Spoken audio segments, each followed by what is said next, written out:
Welcome to Live Like an Acrobat. I'm your host, Shenea Stiletto, two-time World Acrobatic Gymnastics Champion, USA Gymnastics Hall of Fame member, and Cirque artist. I'm also an advocate for rain. On each episode of the Live Like an Acrobat podcast, I discuss acro handstanding in terms of training tips, coaching, and I explore circus and acrobatic gymnastics competitive life as I have lived it from past to current, and I theorize on what the future may bring in these fields. On each episode of the Live Like an Acrobat podcast, I will bring you insight through my own experiences, which are rooted in a perspective built on social justice advocacy and how these important issues continue to intersect between the circus arts and acrobatics competitive world at large. On each episode, I have the pleasure of discussing these various narratives with a variety of fascinating special guests. Thank you so much for joining me on this episode of the Live Like an Acrobat podcast. Check out Circo.co, a new circus school online international platform where you can learn hand balancing with me and learn so many other circus disciplines from trained cirque performers from all over the world. Please make sure to check out the Circuspreneur.blog.com for extended conversations and interactive content of each episode of the Live Like an Acrobat podcast. Join the Live Like an Acrobat podcast on Patreon. Become a patron. Enjoy early episode releases of the Live Like an Acrobat podcast and stay tuned for more exclusive content to come in the future as the community grows. Help me, your host, Shenea Stiletto, to keep bringing you the creatively innovative episodes that you've grown to love by signing up at www.patreon.com/Live Like an Acrobat podcast.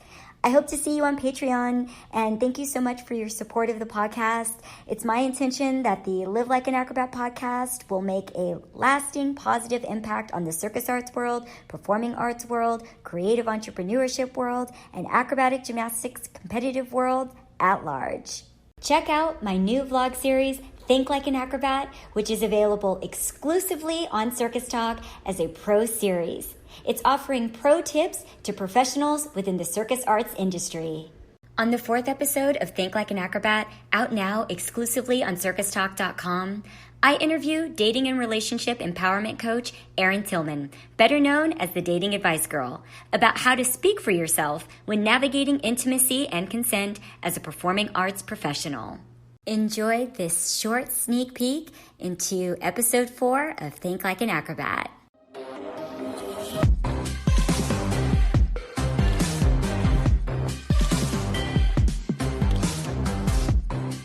A lot of times I encounter that people aren't really being honest about what's really going to make them happy. So there's this feeling of, I should be doing this, or this is the way they say you're supposed to date or be in a relationship. And who's they? Society, parents, friends, colleagues. Really, ultimately, though, it should be just what is going to make you happy.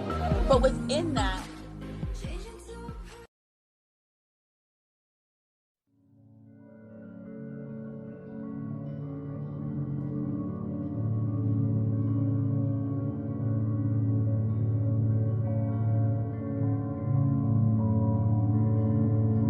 On this special episode of the Live Like an Acrobat podcast, celebrating International Women's Day and Women's History Month, I have the absolute pleasure of interviewing the founder and creator of the artist-athlete, Shannon McKenna.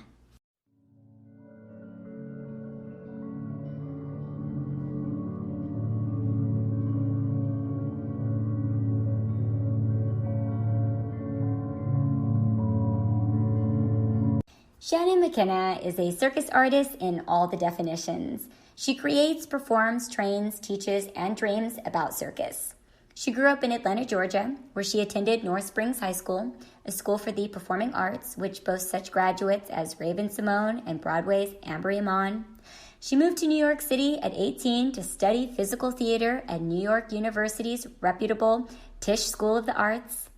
During her time earning her BFA, she co-founded Fish and Bicycle, a site-specific physical theater company.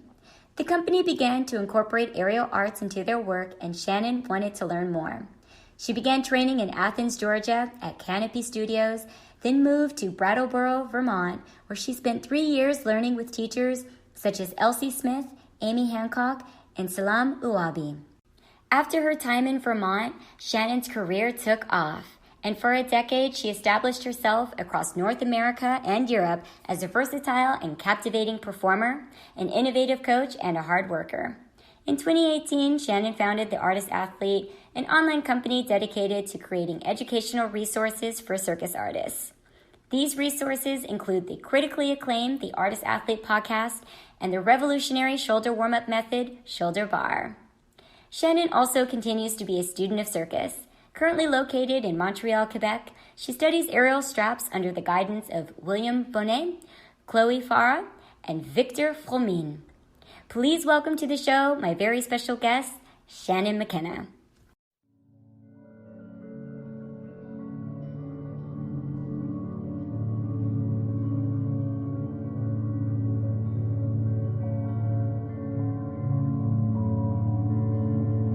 Having Shannon McKenna, the creator and host of the Artist Athlete Podcast, on the Like An Acrobat Podcast to celebrate Women's History Month and International Women's Day is such a treat. It's circus women supporting circus women, circuspreneur to circuspreneur.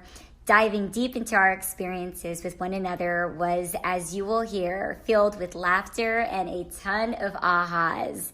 Shannon has created a very successful company with a strong base and a following that is as authentic as she is. You will enjoy the authenticity of Shannon McKenna as she reflects on her life, career, and its twists and turns.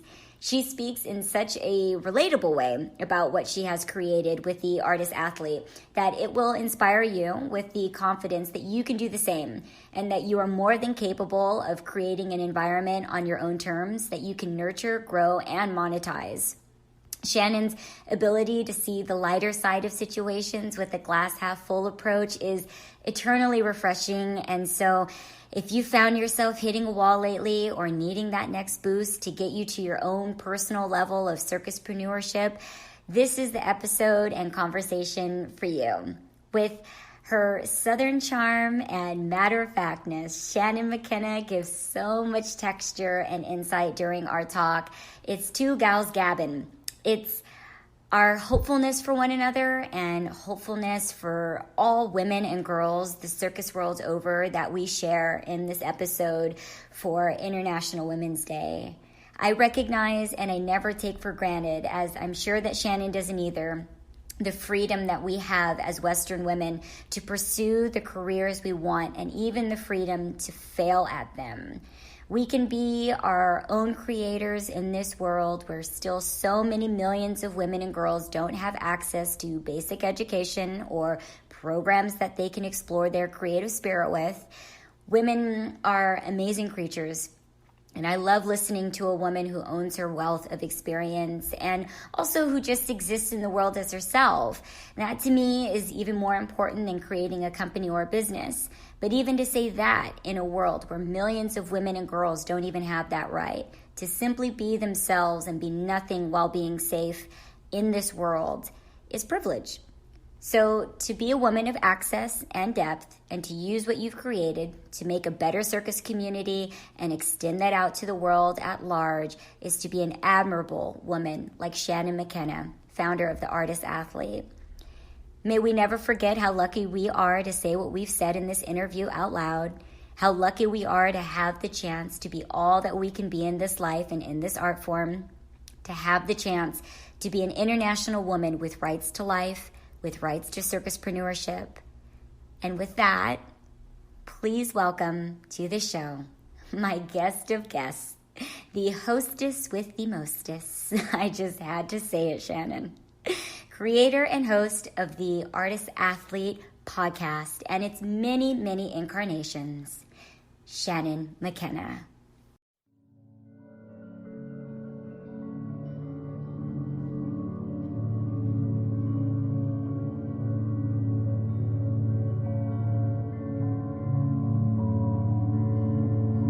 I wanted to share two powerful quotes by Jane Fonda, actor and activist, and a legend for Shannon McKenna and for myself.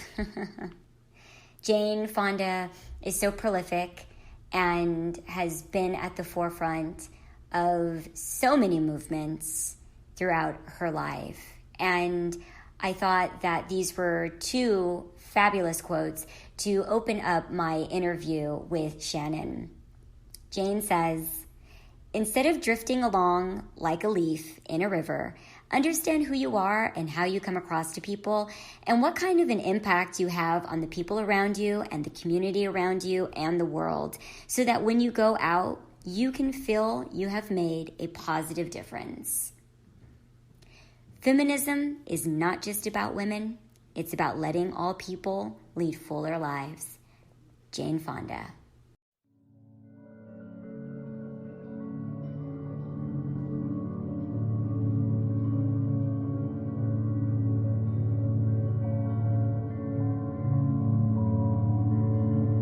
Hello, Miss Shannon. How are you? Thank you so much for coming on to Live Like an Acrobat. Oh my God, thank you so much for having me. I'm so excited to do this. It's going to be so fun. Oh. It is so fun. Yay. It's such a pleasure. I'm so excited to have you on. Like, it feels like I was on the Artist Athlete, like literally just yesterday, but it's been a minute. I mean, it's already, we're already into 2021, and yeah, I mean, we're coming up on a year almost. I mean, I'm kind of being a little bit preemptive of, I think I was on the Artist Athlete. You had just started your podcast. Yeah. Like, you were like 2 or 3 episodes in when I interviewed you. Yeah, that was like June or July of last year. So now I'm up to, I think this is going to be the 29th episode, and I wanted to start out by saying congratulations to you because you just surpassed even your 100th episode. Oh my God, I know. Thank you. Really? Of Artist Athlete Podcast. Like, that's really, It's so many episodes. 100. Like, I was with my boyfriend and I was like, I did 100 of something. Like, aside from like reps of pull-ups or something, like I can't think of anything else in my life that I've done like 100 of that are like tangible things that are in the world, So it was a crazy day. It was one of those rare times. I was trying to explain this to someone where it was like, I don't even know if they're good. I don't know, like, if they, like, I know they didn't make me a lot of money. I know a few people listened to them, but like, just the fact that I did 100 in and of itself felt like this, like, personal success in a way that, like, I feel like is very rare. It should feel like a personal success. By the way, listeners, if you missed the lead up to this episode, the Artist Athlete Podcast is incredible. Like, Shannon has an incredible following, an incredible circus following, performance arts following. She gets so many views on her podcast. She's like leading in podcasting in the circus community. And I mean, your episodes are really epic. Your episodes are super multifaceted, multidimensional. You offer so much through them. I mean, you really have an artist athlete community. So for you to feel like, you should have a ton of champagne, I would, because yes. because they are so much work. I mean, and that's why I'm so excited to have you on too, Shannon, to speak about your podcasting journey, because podcasting is so much work, and putting one episode together is so much work, so much dedication, so much commitment. Like, releasing a podcast episode every single week is no joke. It's not for the faint of heart. I have even more respect for everybody that does podcasting, and for you, Shannon. After I started my podcast journey last year, something I wanted to do for like 10 plus years, but now that I'm doing it, I'm like, I bow at the feet of all podcasters who you have to put so much energy, and emotional energy, research, everything into sussing out your guests. And even your most recent guest, I love that you had John Gilkey on. Yes, Gilkey is so legendary. I love listening to John. He is so brilliant. John, for listeners out there, John is, he's a movement. He was like the Cirque du Soleil clown. Yes. Like, he like defined what that meant. Yes. Like, he was iconic in that way. And like, he was one of those guests, I've had a couple of them, yourself included, where I was like, damn, like, I've made it. because I've had Shenea Stiletto, I've had John Gilkey, you know, like Fred Deb, like these people. I'm like, I can't believe they're talking to my ass. Like, this is crazy. But yeah, he was such a fun interview. He was an interesting interview, actually, because he didn't know, he had never listened to the podcast. And so at first I think he was kind of like, okay, what is this about? What is this weird, strange, amorphous, like woman's voice that's coming through my computer? And like, why is she asking me all these questions? But by the end, like I got some great nuggets out of him. I think one of the best things he said during that interview that like has stuck with me is when he was talking about Quidam, and he was talking about how like after doing it for so long, his job became just sustaining being able to do it. Like he didn't even feel like his job was performing anymore. He felt like it was how to show up every day and like do the thing for the audience in the freshest, newest way. And that could not be easy, so cool. Being him. No, yeah. I mean, you know, doing 10 shows a week. And I mean, he did Quidam, he did Farrakhan, he did Iris. I loved also, too, him speaking about being, quote unquote, fired from Cirque, which is so super funny when you think about John Gilkey. You know, for anybody out there who wants to, like, you know, is kind of feeling bad or about their career, anything like that, listen to John Gilkey talk about being, like, kind of fired from Cirque, which he wasn't fired, but, you know, he was let go at the height of Iris, and he hasn't worked in Cirque since. And sometimes, like, listening to somebody like John Gilkey really, I think, soothes your soul when you think about any kind of interactions with any company that you've had that kind of didn't go as well, or, you know, that you thought, like, why me? And then you listen to John and you're like, well, if they can do it to John, then I think we can all be quiet and sit down. I mean, I can take like 10 seats, you know. I mean, John is so masterful, and, you know, the fact that he doesn't just have like, they don't have him on speed dial to just, you know, consistently ask him to be there and create shows and, you know, be in a part of Cirque is just absolutely laughable to me. It's a shame. It's a shame because of his brilliance and because of all the different performances that he's created, and the structure that he created was so brilliant that if you're not even a great clown, you are great because you are embodying the role that John Gilkey created in that show. That's incredible. Yeah. To me, anyway. So I also loved his stories kind of about like Iris, and, you know, I actually was going to ask you about the other stories that you might know on that show, just because that was such like an interesting turn of events, the way that things happen when Cirque tried to survive in LA. And I was interested to know if you knew about the story about the head aerial coach there at that time.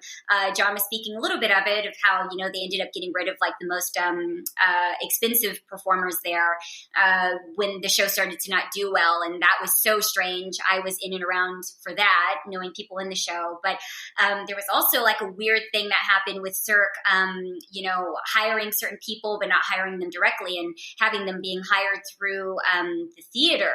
And so certain people got this they got this status where they couldn't be fired because the union really protected them. And so at the time, the head physio who was there, his wife ended up becoming I think it was head of aerial there. And they were not happy with her. And it was huge. The artists rose up and they did all of this, you know, all of this work, you know, kind of activism to try to get her out of the role, which I know her personally because I used to work with her. She's a lovely, beautiful person. But Cirque made this mistake where they didn't hire her directly. So the theater would refuse to fire her because she was protected by the union. She wasn't protected by Cirque. So Cirque couldn't do anything. So it was this whole debacle. I think she ended up resigning. Why did they want to fire her? Because they felt like she was unqualified, and she was endangering them by being underqualified as head aerial trainer, I believe. Yeah. Oh man. Yeah, it was big. That's my story for Maurice. I mean, the story that John was telling about them getting rid of the most expensive lunch, which was such an embarrassment at the time. You know, it's really stuck out. But I hadn't thought about that story until I listened to John's interview, and I wanted to ask you, like, did you know the other kind of crazy thing that happened at the time? Because it was a really long process for them to get around that, and they learned from that, and they stopped doing that. But they just didn't know, right? They didn't know that it would turn into something like that.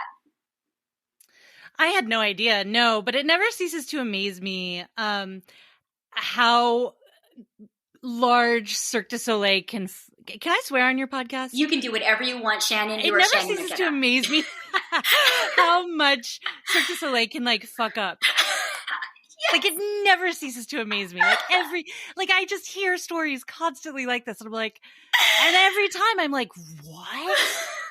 Really? Though I will say, and something John said, and something that I find kind of tragic within the community in general, is that they keep hiring, and not only Cirque, other companies in Montreal keep hiring directors and people who like don't know anything about circus or actively dislike circus. And I'm like, why are you doing this? Like I didn't work my ass off to be a part of this art form for like somebody to tell me to not do my craft, you know? Like what are we doing here? And I do think it's a shame that someone like John, who is such a visionary, has such a way with artists. I don't know that personally, but just through his work with the Idiot workshops and all of his teaching, I just think it's a shame that like they're not like, oh, we have this person who worked with Franco Dragone at like the height of his career, who has his own images and like ideas about these things. Like maybe he should direct a show, you know, instead of bringing in some like rando from the dance world who doesn't know anything about staging circus. Exactly. And why that continues to happen, it blows my mind too. I will never get it. And, you know, it's really soothing, again, to hear someone like John, or John himself, not somebody like John, because there's so few people on the planet that have John's status. So it's interesting to hear him say that, because again, it's like the best of the best that echo all the things that we all consistently say, yet all of these supposedly brilliant people that are masterminds in these shows continue to make all those same mistakes when the most obvious thing is so obvious, kind of like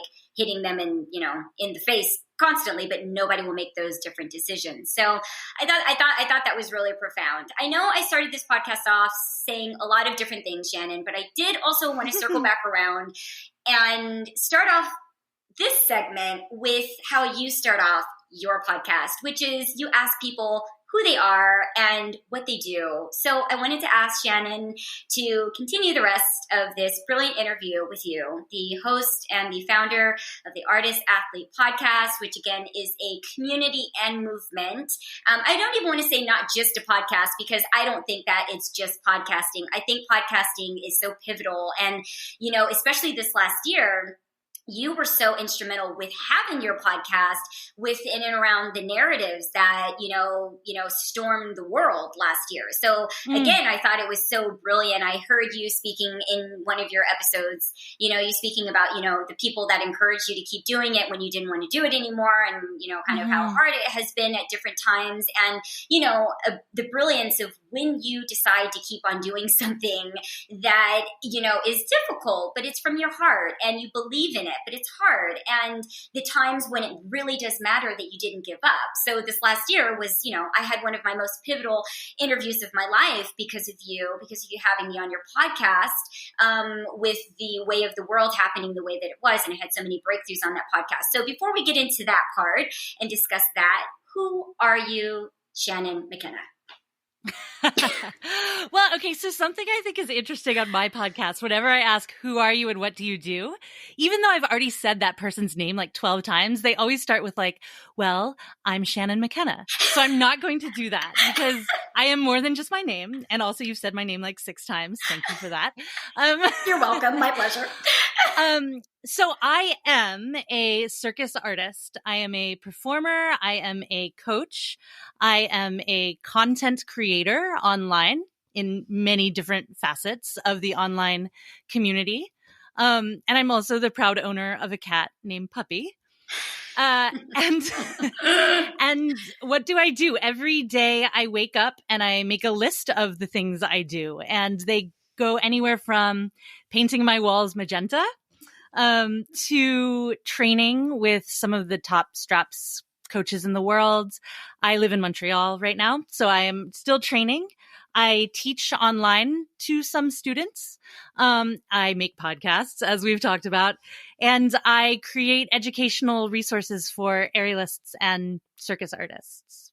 So I run a business, and yeah, you're right. Like the Artist Athlete Podcast actually is a very actually small subsection of the artist athlete, which is my company, which is based around this question or this study or this kind of, I mean, not even kind of, this definitive honorarium of all of these people, yourself, myself, these people included, who are walking that line between using their physical bodies as their artistic instrument and what is required of that and how do you keep that balance and who's on what side of it. And I think a lot of people who I haven't even branched out into yet fit in this category. I think musicians and singers and actors and dancers and all sorts of people are artist athletes. But my great love and the art form that I chose was circus. And when I started the business in 2018, there was some, but there wasn't a lot of media dedicated to circus artists from circus artists. Yeah. And I saw that there was a place for that and that it really needed to be there. And I thought so much about the dance world or the gymnastics world and how part of the way it kind of flourishes is you have a fan cult almost, or you have, like every little girl, I did ballet, I did gymnastics, like I knew Oksana Bayul, I knew, like all of the greats I looked up to. And I love Oksana, by the way. Oh, yay.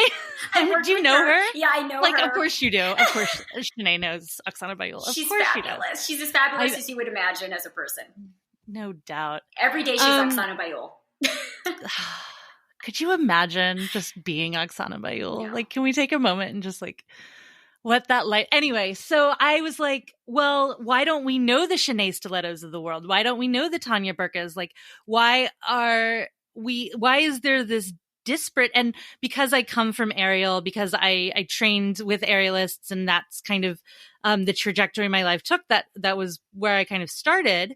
But I also wanted the aerial recreational world to understand that as a culture, as an aerial culture, we were part of the bigger circus community, and that there are so many different facets to that community, from the technicians backstage to the riggers to the performers to the casting directors to the actual directors, the clowns, everybody who makes up this crazy industry. And I wanted to bring it all to everyone. And so that's what the artist athlete sets out to do with the podcast specifically. Mm-hmm. And the other branches of the artist athlete. Yes. So the biggest one, the one that actually brings in most of the money, is the educational materials. And this was another kind of gap that I saw much more in 2018 than now, which I think is a very interesting. And I mean, like, teaching online and what that looked like when I started. Shenea, girl, I got so much shit for that. I got people being like, how can you share this? This is wrong. You're going to get so many people injured. And I was like, I'm just showing people that you need your lats and a pull up, or like the most basic things, and but there wasn't a lot. I know. And now those same people are messaging me like, hey girl, so when you teach online, like, what platform do you use? I'm like, are you kidding me right now? I'm like, no. It always comes back around. It really always does. But at the time, and I still see it now, there's a culture in circus that kind of has this.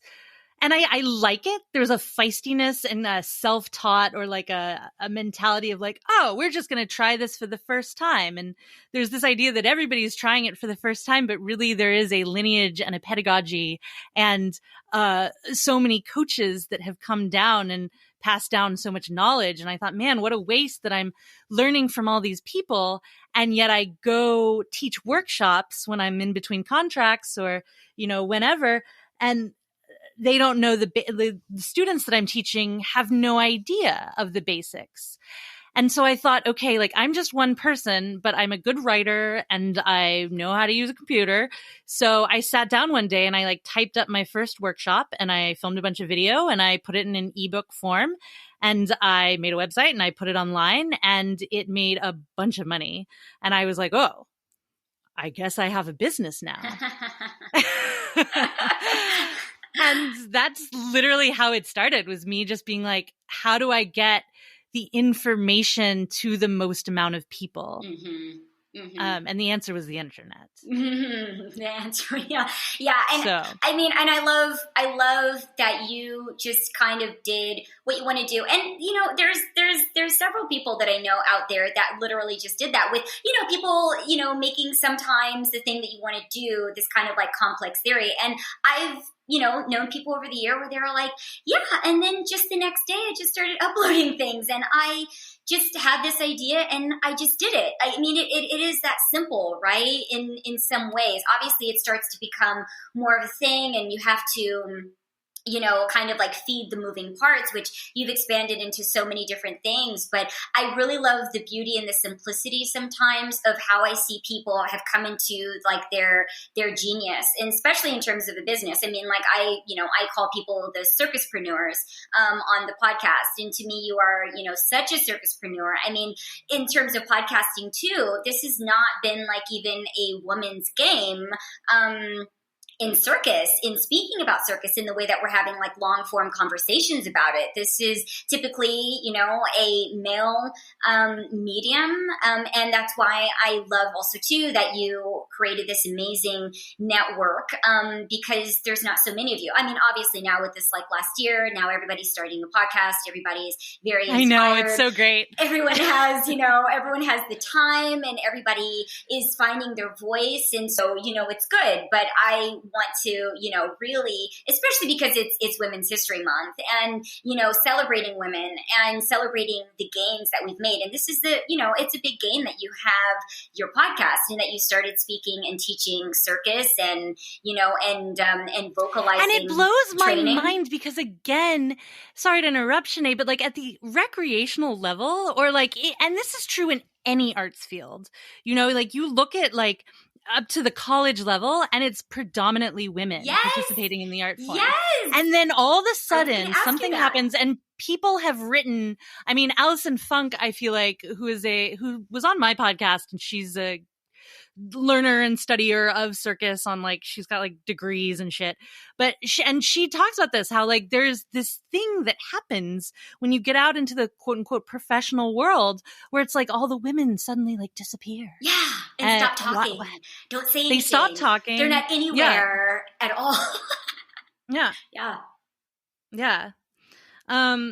I mean, I can't really control my, I mean, I guess I control my gender, but not my sex, but I identify as a woman. And, I like that didn't also like, I couldn't change it. I didn't want to change it. And that like, so the body I am and the person I am made the podcast I made. I didn't think too much about it. And I think because, aside from when I was on contracts, like when I would go back to the States and teach, like all the gyms I went to, all the studios, like they were usually women owned. Mm-hmm. It was predominantly women or, non-binary people in my classes. Mm-hmm. And so like, I actually feel like it was quite empowering for me.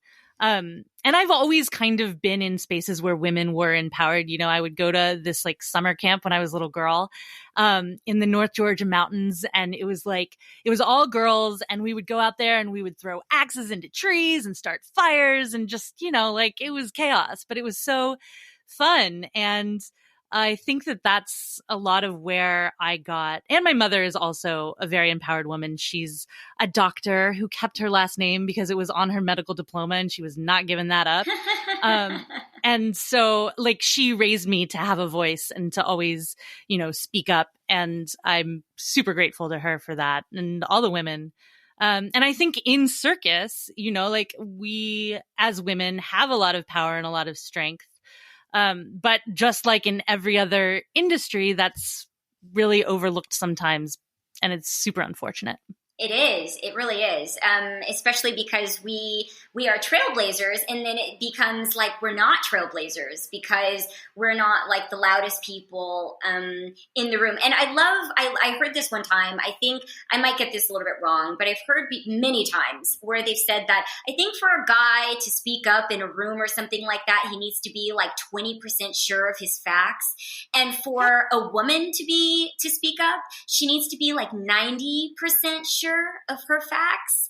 And I think about that a lot, especially with starting my podcast and listening to you and, you know, listening to women and just in all sorts of spaces. And just based upon that alone, what we feel, how sure we need to feel before we put ourselves out there into the world, which is why I always remind people, if a woman is really saying a lot, most oftentimes she's on the up and up about what she knows. Just based upon those facts, if she's coming through for you in that capacity, most oftentimes she's really, you know, mulled over. And they also said, you know, for a woman to speak up too, she needs, for people to support a woman that's speaking up in a room, she needs just one person to support her in that room. That's really all it takes is one person. However, that oftentimes, many times doesn't even happen. That one person in that room will stick up for her opinion. Just say, I agree with her, which is so radical to even think like in 2021. But so to go back into a little bit more of like your lineage, Shannon, and how you became who you are, you know, how did your circus journey begin?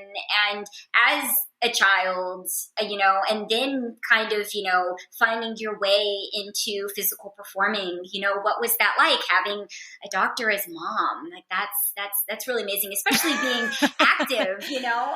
Not only was she a doctor, she was a child and adolescent psychiatrist. Wow. That woman performed, I mean, there was psychological warfare going on in my house. No, I'm just kidding. No, both of my parents. Before my world championships, I needed her. Sorry. I just had to say that. Yes. We all need her. No, both of my parents are doctors and always really valued education, which was a shame because I was a good writer and a good communicator always, but I had no patience for being in the classroom ever. I was such a mover, such a loud mouth, you know, like, yeah, so I've always kind of been this way. I started in acting. I started in theater because one of my best friends was in an after-school theater program and I wanted to hang out with her. And so I did that. And one day, I guess the teacher pulled my mom aside and was like, you know, Shannon might really benefit from like going to these acting classes. I think she really is good at this. And I always liked being on stage. So I did that. I went to a performing arts high school and did dance and theater and tech theater. And that was my main area of study. And then I went to NYU and I got my BFA in drama, which was a great time. I did physical theater all through that. And one summer I was at the Edinburgh Fringe Festival, which is the largest fringe festival in the world. Artists from all over the world come and they show their performance work. And because one of the common things, I think in any art form, if you want to be good at it, you have to know what's out there and you have to know the industry and know the world and go see a bunch of it. If that's these days, it kind of has to be online, but thank goodness everything's online. But back then it was like I had to go to Scotland and see a bunch of theater. And I went and I saw the No Fit State, which is a circus out of Wales. And I didn't know what it was at the time. I was like, but I was blown away. And I was like, I don't care what this is. Like, that's what I want to make. Like, whatever that is, I want to do that. And it was, you know, and I wish I had known at the time because I probably would have rethought my journey a little bit, but it just caught me. And I think that I was so done studying the Moliere and the Chekhov and the Shakespeare and, you know, the Tennessee Williams. And I wasn't moved by classical theater anymore. And I wanted more of a physical life. So after I finished college, I did graduate. And that was the last time my parents were ever happy about any of my life I was going to say, you finished college. Yes. I did. I graduated from college. That was the deal. I sucked it up. I did it. I mean, I graduated, like my BFA was rolling around on the floor, basically, you know, I wasn't like cooking the books or like, you know, studying really hard. It was fun. And it taught me a lot, actually. And I attribute my podcast and the artist athlete in general to my time at NYU, because it not only taught me how to create art, but it taught me how to think about art and talk about the art I was creating. And I think that something that happens there's an interesting separation in circus where the people who are in the dramaturgy of circus, the people who are in the deeply theoretical sides of it are not the practitioners. And as a result, you get kind of a skewed vision of what the circus world actually is and looks like, in my opinion. It's interesting that you say that about going to college. I just want to interject just really quickly, because I was watching Naomi Campbell's podcast. And it's actually a vlog, but it's a podcast. It's a show. And she was interviewing Tracy Ellis Ross, Diana Ross's daughter. And she said the same thing that you said about her acting career. She went to university and she said that set her up to be the businesswoman that she is today, with being able to start her production company, being able to, I think, direct. She was like, I never knew how pivotal that would have been in my life.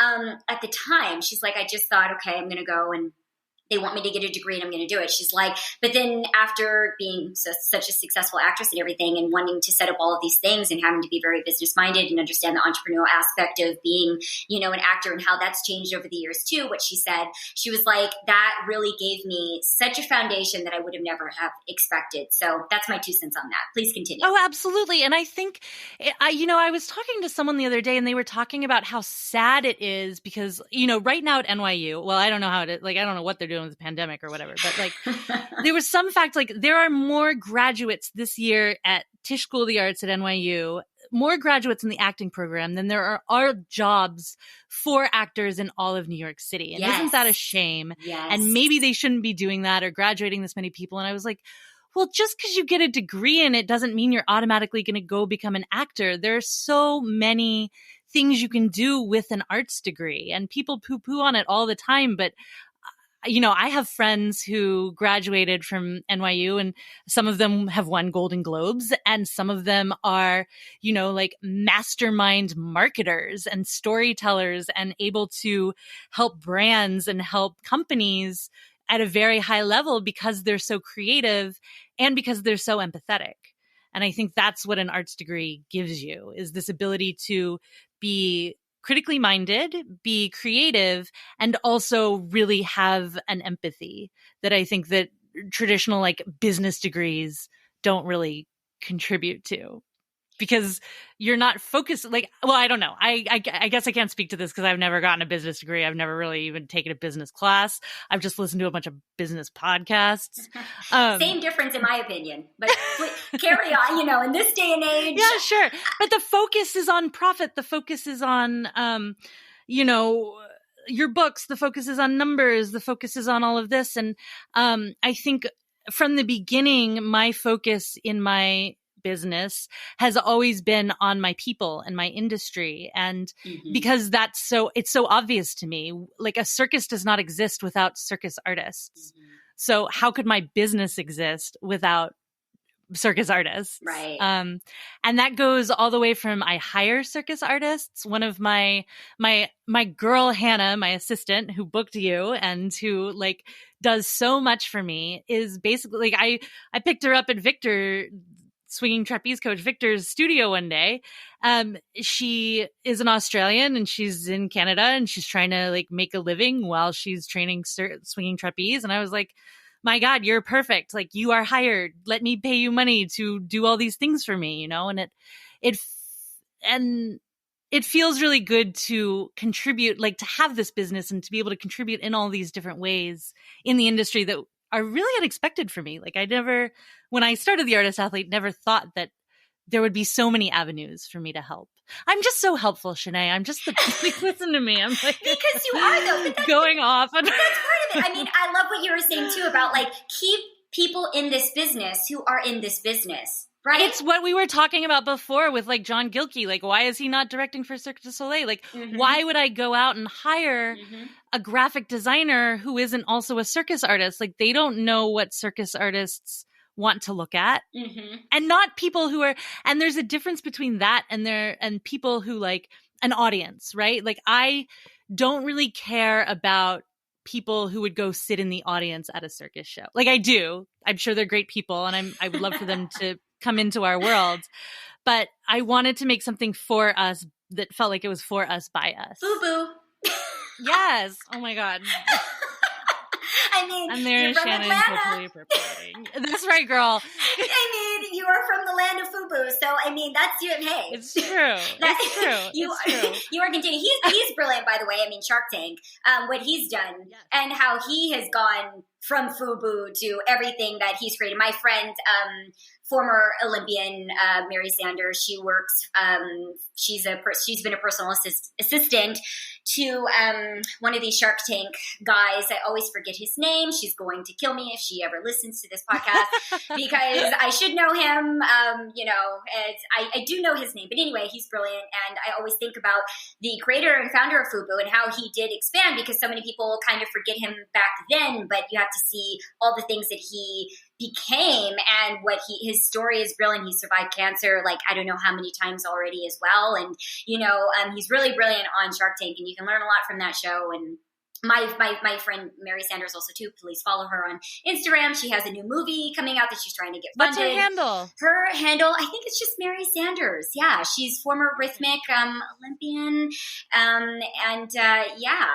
We will both have her on. She's doing a crowdfunding for her new movie that's coming out. It's going to feature Nastia Lukin. It's going to feature a lot of the Olympic greats. But anyway, you really reminded me of that and spiraling down into that. So there's a lot of different avenues. You never know where things are gonna kind of lead you when you start something. Like I said, even with the creation of FUBU and having people stay in this business and using people in this business, because I think that's what we all continue to try to show each other is we all have so many different skills that we've learned along the way, stumbled upon sometimes. I always tell people there's a lot of things I never really wanted to learn, but I know them because of being a circus artist, because of being a circuspreneur, because of having to adapt and having to survive. I did like what you were talking about, though, Shannon, in terms of some of the people that you were with in school and not understanding how circus looked different outside of kind of like the theater, out of the school. And I would love for you to kind of expand and speak on that more, too, because I think that's a really fascinating thing. And that's what I'm always speaking about as well, in terms of people understanding this business and this environment, and how we see people kind of be very sheltered, which I think, again, that's what your podcast provides and what your network provides. It's not allowing anybody to stay sheltered. I have seen the effects of people being sheltered in sport, in gymnastics world, obviously, and in circus, and seeing how that has hurt a lot of people. They've gotten hurt by that. And it hasn't really worked well for them when they should have been fine, but they just didn't know that living in the real world in circus was very different than learning it. And kind of like you're saying, like being in an acting class and actually booking the job. Oh, yeah. Oh, I mean, I think any art school, and circus school is an art school, by the way, like ENC is an art school. Not everybody who graduates from the National Circus School in Montreal, and that's the example I'm using because it's here, goes and automatically gets a job with Cirque du Soleil. I think that's one of those, it's a very kind of odd, sheltering place. And I think all the things it taught me, the one thing it didn't teach me was how to be a professional artist in the world. The only thing I think that can teach you that truly, I think you can do it through two avenues. I think the smartest way to do it is, first of all, to get good mentors and get people like Shannon, Shannon McKenna. Sorry. Oh, girl. I had to say. Stop. You're so much.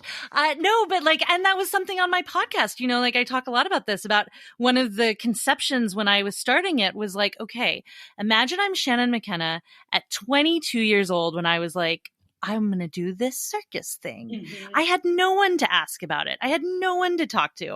My parents were like, that's a pipe dream. Good luck. You're cut off. Goodbye. And I was like, broke as shit, living in Vermont. I was on food stamps. I was like, I didn't know what I was doing. I just knew that if I went to the gym and did pull-ups every day and stretched my splits and prayed hard, something might happen one day, And I think that, to be an artist in the world, you just have to listen to people who are like a little farther ahead on the journey. Whether their outcomes were good or bad, learn from it. And then just make a lot of work, do a lot of things, it is unfortunate. And sometimes we learn the lessons the hard way.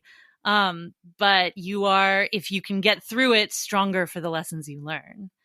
And my hope now as a little bit older, a little bit wiser circus artist is to maybe make some of those lessons not have to exist, or at least tell people like, hey, before you sign that contract, you might want to Google the company name, Or like, hey, maybe you should try to get paid for rehearsals. Things like, and to get that out there and start talking about it. But it's tough. I don't know if I answered your question, but I think that it's the arts and it's not so exceptional. I think other careers are like this too, where really like you learn the craft of it maybe in a very contained environment, but the actual like dealings in the business and the industry are something that can only really be learned by experiencing it.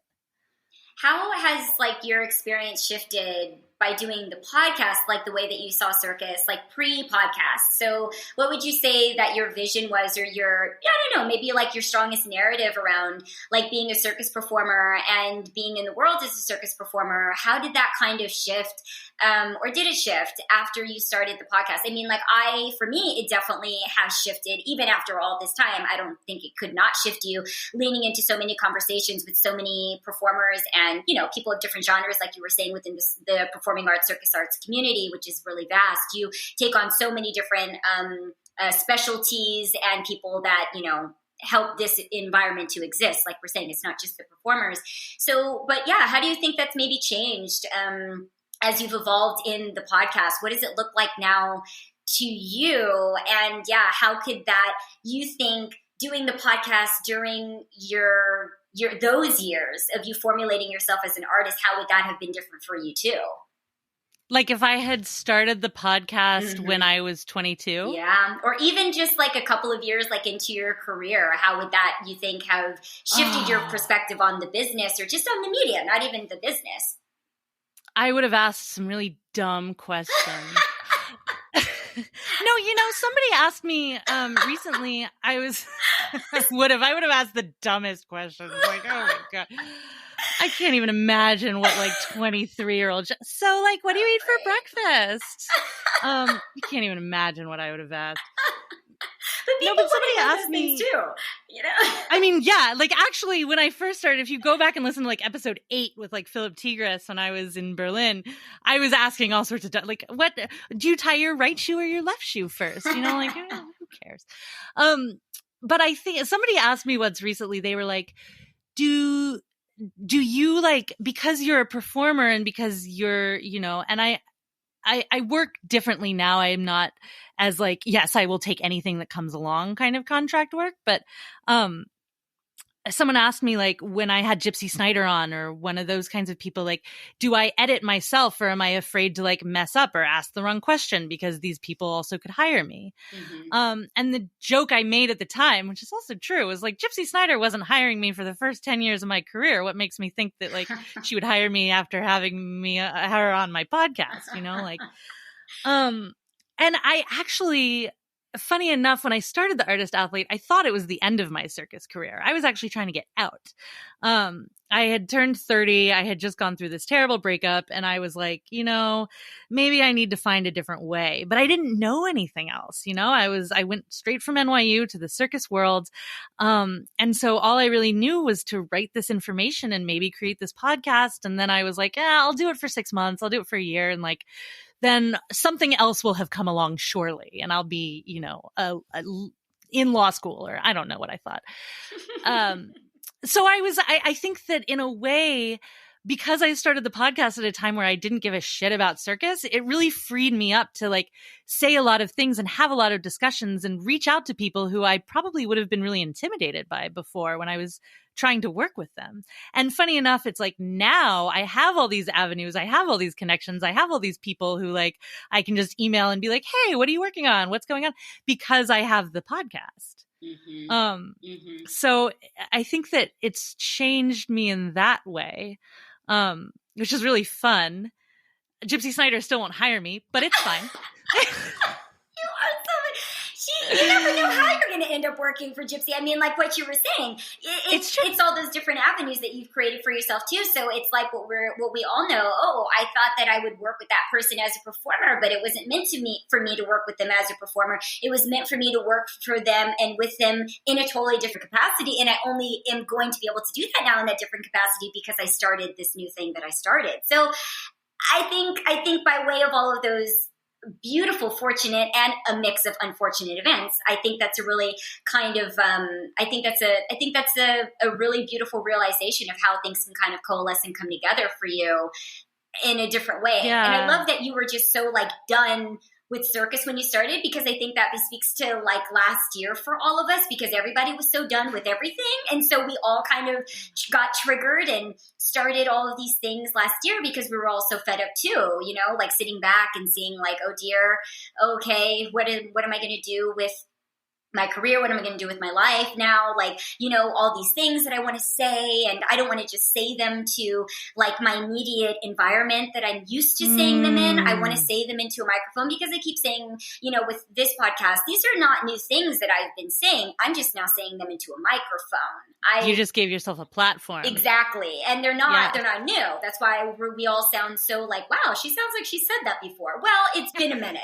It's been some years. You know, backstage people had enough of me. They're like, thank God she's finally saying it, and you know, a couple of people are listening to her. So, you know, that's also a nice thing. But I think that that's really interesting how that is, you know, very much opened up. And yeah, I mean, could you speak also too about how much that's opened up for you? And I think you also too got to see yourself on a different level, right? I think we can be kind of like very limiting for ourselves. I love, you know, the sad fact of, and this I think speaks to our environment too, of what do I do next and where do I go next? And I think this last year, everybody has seen like, well, wait a second. Yeah, the sky's kind of the limit now. Like, you know, of where we can go. I mean, it's very difficult and it's very hard, but I think that everyone is giving themselves, you know, that kind of like second and third reincarnation. But I think for you, like, yeah, how do you start to see yourself now as being like so limitless in how you can infiltrate this environment and stay in it in a way that you didn't think about, you know, just like right before? I love that word, infiltrate. I really feel like I have kind of infiltrate. I feel like I'm this like half, like 2-bit, half-ass, like started a 22-year-old hack, and somehow like I've gotten away with it, you know, like it's like that imposter syndrome, but truly like turned on its head, where I'm just like, yes, I have infiltrated, haven't I? No, but I think what happened to me that was so interesting in 2020 is like, I was already doing it all, right? Like I had already like given up circus and come back around to it online. Mm-hmm. So watching all these people kind of like come up, I was like, yeah, duh. Like, where have you guys been? Like, this is the place to be. It's so fun. And I'm so happy that it has grown, because I think that we're all better off for it as a community. I think that what my business really taught me, and we talked about this a little bit when you were on my podcast, was this joy of having no one else to answer to but yourself. And as an entrepreneur, a circuspreneur, I think that that is the most freeing, liberating, and also like overwhelmingly terrifying reality, right? Because it's like, I can have Gypsy Snyder on my podcast. I can have, you know, Stacey Clark, casting agent from Cirque du Soleil. I can have Victor Format on, and I can like go to him as a student, but I don't really care what he thinks of me. I don't really care about any of this, because he's not paying my bills anymore. You know, like I don't need that job. I don't need that next contract. I don't need that next thing. And I think that in a world where all of that, like the floor dropped out from all of us, you know, anybody who had a contract wasn't getting their next contract. The Cirque du Soleil, biggest company in the world, couldn't pay the people their unemployment, couldn't take care of the artists that they had hired, you know, like, and it truly became, everybody realized that, like, if you want to keep going in this industry, like, you can't feed off the energy of these bigger companies. You can't just hope. You have to be the power plant that's creating the energy, and you have to figure out a way to make your dollar and make what inspires you and put that out into the world and trust that people will listen to it. And if they don't, or if you don't know how to make it, like, that's on you, and you got to figure it out. What if you use, like, resources wise to, like, help you, like, along the way, like, you know, figuring those things out, and the things that maybe sometimes people don't want to do or don't want to do in this business. You know, I had Ulrika Stork. She's like an artist business consultant, and she's got a great effort that goes along. And she was on my Think Like an Acrobat series, you know, that I used to put out tools for circus artists and, you know, yes, all different things, and business minded. And we try to make it really practical, because it is very practical if you want to sustain and have a life and all those things. But she spoke about, you know, talking to artists, and she said, you know, if you can spend 5 hours perfecting your one-arm handstand, you can spend 5 hours creating your website. And she gets a lot of pushback from that, you know, with her clients and with artists that she's speaking to, because they're like, well, I don't have the time, or I don't have the bandwidth, or I don't have the intelligence, or I don't have the skill. And she's like, I think if you figure the other stuff out with the silk and with the hoop and with the da-da-da-da-da, she's like, that stuff is pretty out there. She's like, I think that you can figure those other things out. So for you, Shannon, like, what has that been like in outsourcing and looking into different things? Because for me, honestly, I've always been someone who's very outside of the circus and inside of the circus. I've always been influenced by a lot of different things.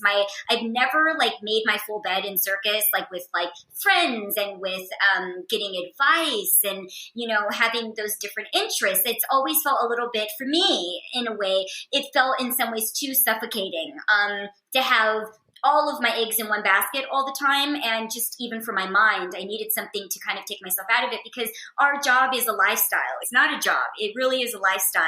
And it's every moment and everything of what you do. And it drags everybody down with it. You know, your family, your friends, your lovers, everybody. As much as you want to try to do, like, separation of church and state, it doesn't really work with our medium in that same way. It's just different.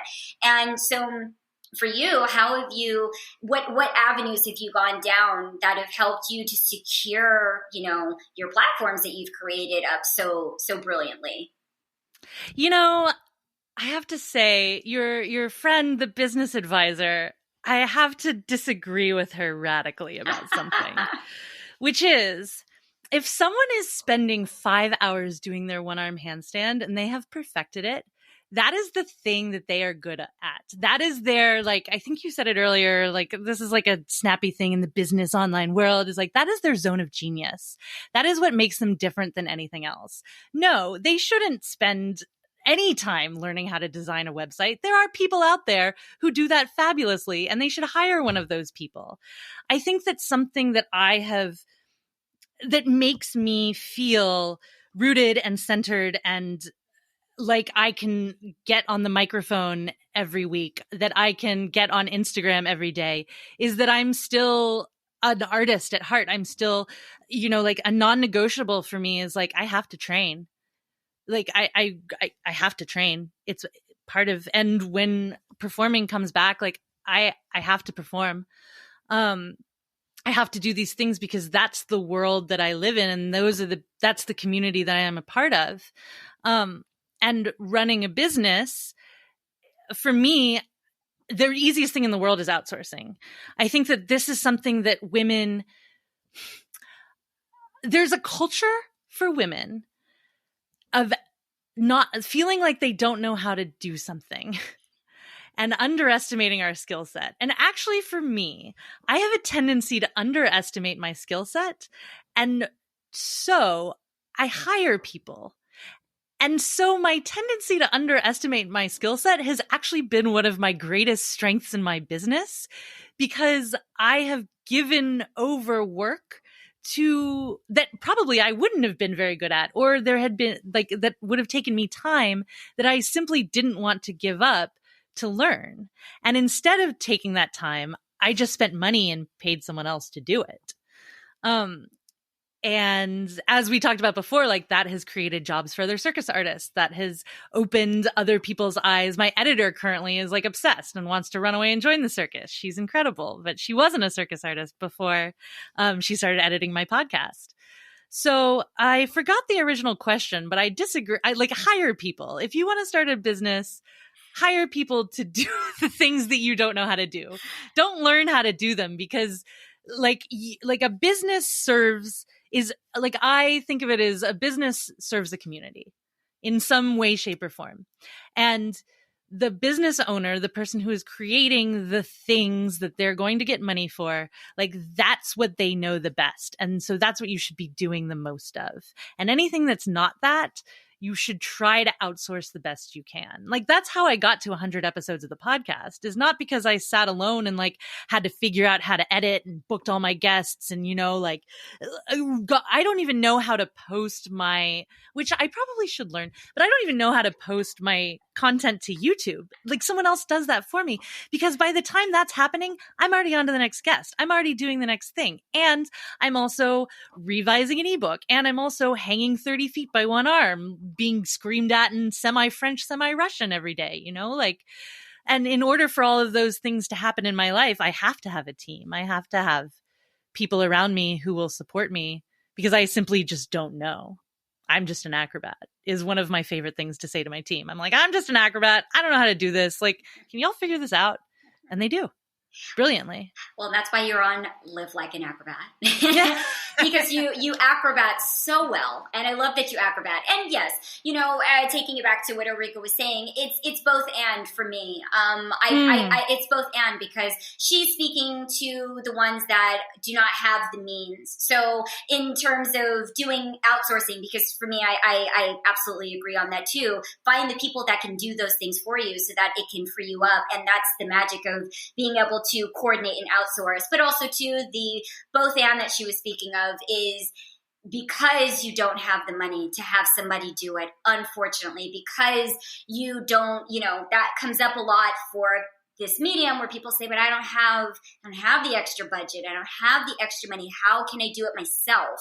How can I learn to do that? And it's like, well, you make it work though, dude. You like, can figure something out. Like, how do you have the money to go see, like, how do you have money, but somehow and whenever you need to go train right. with one of the best coaches in the world for 3 months, 5 days a week, somehow you find the way to choke up 80 Canadian every day for that. Priorities. So like, what are your priorities? And also, exactly. I think a lot of that also comes down to having the confidence that it is an investment, and that business and that money is going to go towards something that is going to make you more money. I think that that's a really hard thing. Like, that's something I think for circus artists, like, it's very clear, like, maybe not in handstands. Y'all are a different breed of crazy, just doing the same thing every day, expecting different results someday magically in the future. Like, I know how hard you guys work, but, there is tangible results, you know, every day you're on your hands, you're feeling a little bit lighter, your pinky starts to lift up off the ground, you know, like you're working toward that one arm. And I think that in the same way that you invest that time, you have to have a belief and a faith, dare I say, yeah, like a true faith that investing that money in your website will bring you more money, and it's worth it. Mm-hmm. Like, yeah, there's a fear, and because the resources, absolutely. I don't know, like I know, and I don't know if this is coming from a place of like privilege or what, but like I really had nothing when I started, you know, like I was about to move to Germany to chase down a man who was totally wrong for me. I had about $8,000 on my credit card that I kept, like, every year I would like open a new credit card and switch the balance, because you get like a year with 0% fees on it. And so I would just like keep like, you know, and I was like picking up a contract there, working at a studio here, you know, like, so I think that when people say that they are afraid of spending the money or say they don't have the money, like if you really want it, if you prioritize it, if you have that vision, you will find a way to do it. Mm-hmm. You just will. Yeah, I agree. And I think that hit people a lot this last year as well, where it was like, your priorities really fell into line. And so it was like, yeah, that money that you do waste, or that thing that you don't pay for, or that you don't invest in. Everyone started investing in those things this last year. And it's, you know, it's a multifaceted conversation. I don't think that you're speaking from privilege. I think that's called being resourceful. And, you know, I think we both speak on the similar lines because we've been doing this for so many years. And I always say there is a way. Like there's a way for everything, because I've seen it. I've seen people with very, very, very, very little do a lot of really amazing things in this business and struggle through it. But they definitely were able to do that. And like we're saying back too, like, what are your priorities? And I think that's the magic in someone like you, Shannon, where you have dialed into seeing actually what you can do. And I've seen a lot of people lose a lot of great opportunities because they thought that was beyond them. And then when you realize, I actually do have the budget, I actually do have the resources, I actually do have the things that I do need. Wow. And I think that happens when people slow down, when you get more aware. I think that happens in a lot of ways when you do things better because you have space to breathe a little bit and you calm down. I look at a lot of things in my career, in my life, where I'm like, I totally could have done that at that point. And I really thought that I couldn't. I really thought that it was impossible to invest that money or to hire that person or to do that thing. And you see, wow, you really did have it. You really did. So, but like, and I respect the fear. Like, it's scary as shit. Like, it's fucking like, it's everything. You know, I just hired a woman. All right. So apparently there's this whole thing in online business called like user experience people. And their whole job is to go into your website and like look at the way it's running and look at how customers are interfacing with it. And then they audit it and they tell you everything that's wrong with your website. You know, they tell you. And every time I hire someone, I hire an accountant, I'm like, how the hell am I going to pay for that? You know, like even I made, like, let's be real, like I've made $34,000 and it's not even end of first quarter yet. You know, like I'm doing pretty well. That's gross. That's not net. You know, like I'm paying people out. I'm running a business here, but I'm making more money than I ever thought I would as a circus artist, only in the circus community. And I'm still scared shitless that I don't know where my next contract, where my next dollar is coming from, you know, like that anxiety never really goes away, but I know how to deal with it more and I know how to recognize it more because I've been doing it for so long. You know, I think it's the same as like the fear of heights, you know, like you always have a respect for the fact that you could let go at any time and it's over, but you grow and you learn and you have a skill set, but it is hard at the beginning. And I do understand the fear aspect, but yeah, we're circus artists. Get over it. You can do it, people. Listen to Shannon. You can do it. You can do it. It's possible. Do it. And you can probably do it so much better than me. Like the thing that, and I love seeing you grow and I love seeing, because another thing that really, you know, like I've never been on Verikai. I was never in any Cirque du Soleil show. I was never, you know, like I've done my contracts. I've done my time. I've worked a lot of really crazy, you know, but I always joke that I was like the pinch hitter. I was always the girl who they were like, oh, the other 12 girls couldn't make it, couldn't show up. Like Shannon McKenna seems like she'll be fine. And then I show up and I do the job, you know, like that's always been my MO. That's always like where I've gotten my most valuable experiences. So then to start the artist athlete and be like, who am I to really like put this forth into the world was definitely a thing as well. And I want to say that to anybody out there who feels like, you know, just because you haven't been in Cirque du Soleil doesn't mean you don't have something valuable to offer. But I'm so glad that people who are incredibly advanced acrobats are also creating things. And, you know, like I have friends now who are like sending me like their YouTube tutorials and being like, hey, can you help me edit it? And I'm always like, yes, of course. like, I'm so glad you're making this. Like, again, like if 22-year-old Shannon had access to this, like, think about how good I'd be now, you know? Exactly. So that's, again, why, conversations like this are so valuable, because if you are 22, and also I remind people, I've been around so many different performers and things that everybody has such different backgrounds. I will say this again, just from the start. Remember John Gilkey, people. If you you feel like there's any kind of classism and that, it's not going to work out, or why doesn't it work out, remember John Gilkey's story. And, even for me, I always remind people have made me feel like I don't belong in circus. And, people have used my sport background to put me down a lot in this business and tell me, who do you think you are? You're always going to be limited because you came from acrobatic gymnastics. You're always going to have a certain kind of line. You're not supposed to put your hands like that. That's the sport type of movement, those things. So people will really find anything to exclude you. And I've seen that. And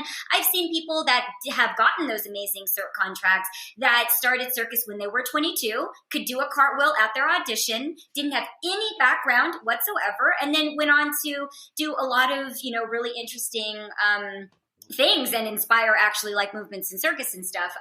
Not talking about some of the character of some of those people, but their trajectory and things I can honor. And I always tell people that I cannot honor the personality of the person, but I can honor their trajectory. And that's very important to look at because people oftentimes forget.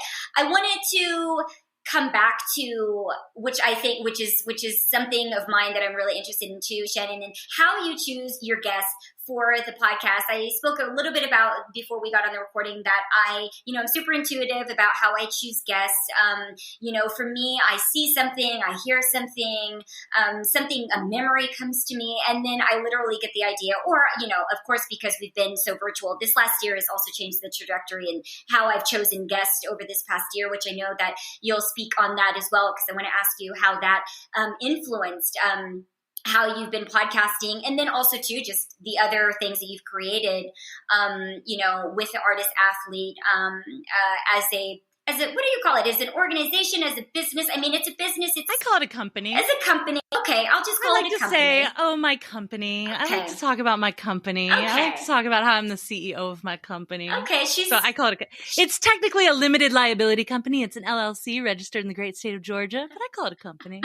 Listen up, people. She's registered. She's got an LLC. That matters a lot. She is registered. If I was smarter, I would register in Delaware, because in Delaware you don't pay the same taxes as you do on LLCs in Georgia. But we don't work on that when I get an accountant someday. You're not in California, so no, ma'am. Stay out of here, because you definitely don't want that. But that's another. Oh God. Especially with people doing grants and doing loans right now and things like that too, to keep yourself afloat and doing all that. I mean, LLCs matter. I used to have an S corp years ago, and then I stopped doing that. And I've gone through several different incarnations of things too. But that's been a big thing as well, and recreating and having businesses and having your kind of affairs in order. I think this is a very big affairs in order for people. So it's such a treat to speak to you, Shannon, because you are someone who has their affairs in order.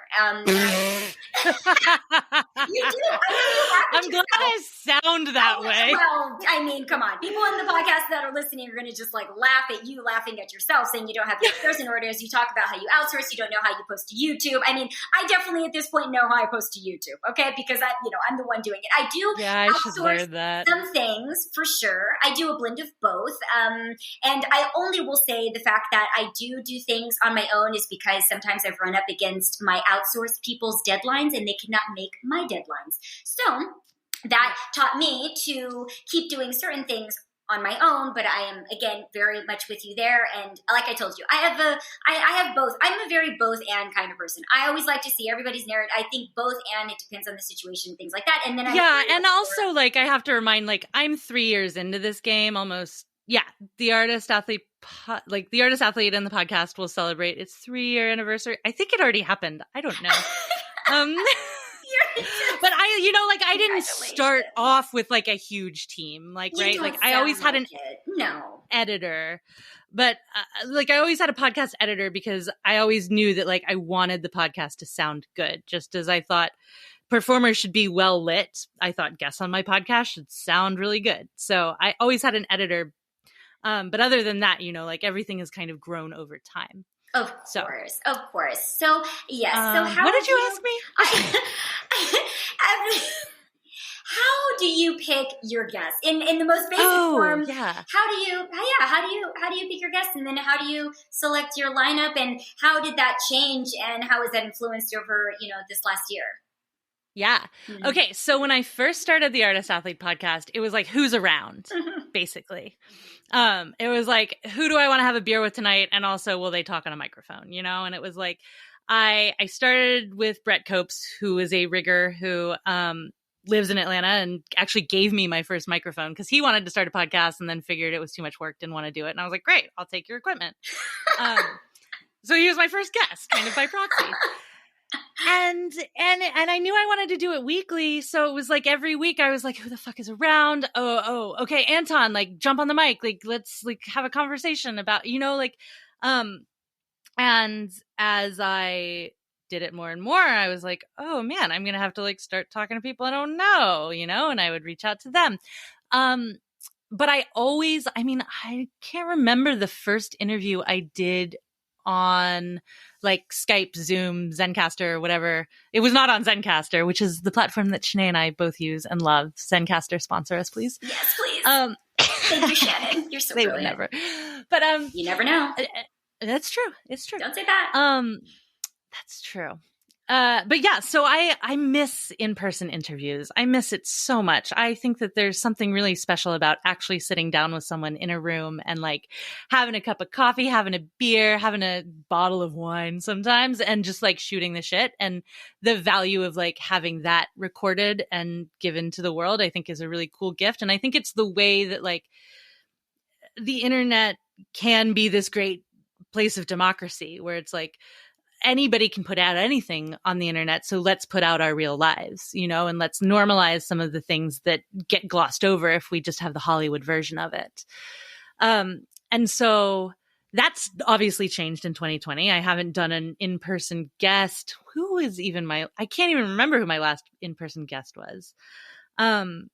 That's so something awesome else that you had that, by the way. Sorry to interject, but because I haven't been able to do that at all, it's not even an idea it's for such me. A blast. But that's amazing. I love that was, it would be really great to cycle back. And when I originally wanted to start my podcast years ago, that was what I envisioned. I had just envisioned interviewing everybody that I was in contracts with. And so doing it this way, it is very strange. It is very different than what I envisioned starting out, of like not being physically with people that I'm like with every single day. I thought that's what I would be doing. So yeah.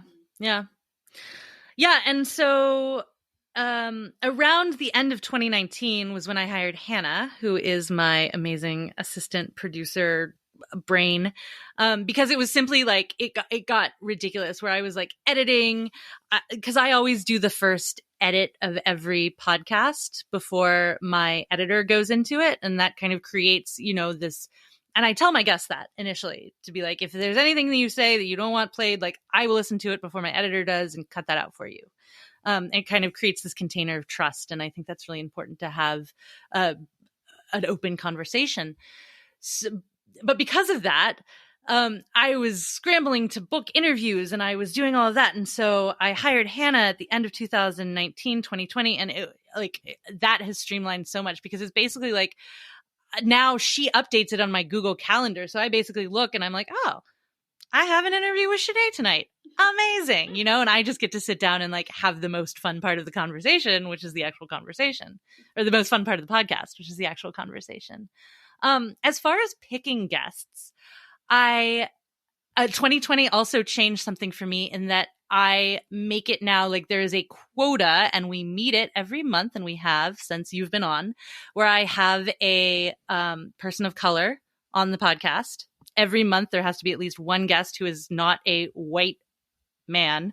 Gender hasn't been such an issue, but definitely having diversity and having a large representation and a lot of stories to tell was super important to me, even before the murder of George Floyd, and even before a lot of the revelations that were happening in and around the summer of 2020. But I was never as like purposeful about it.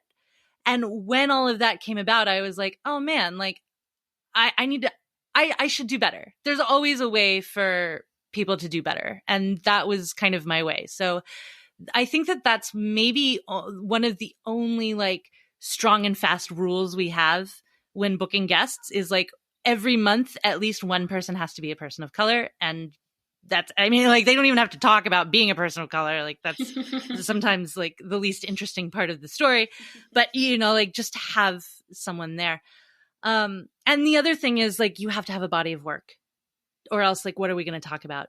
So I'll get sometimes like people will be like, you should interview my fabric teacher. And I'm like, well, that's cool that you have a fabric teacher. And I'm sure she's amazing. And I'm sure that they are just like kicking your ass and your mind is blown. But like this industry is really vast and I'm interested in the people who are like creating and affecting it. And so if I can't go to their website, if I can't look at least like 3 of their works of art, or if I can't like, if I don't know their name, if I don't know what they've done, I can't have a conversation with them because like, what are we going to talk about? You know, like, I mean, Yeah. And I'll always find something to talk about with anybody, but for my audience, like what I'm contributing is kind of an understanding from the mentors and from the people who are a little farther on the road that we're all hoping to get to.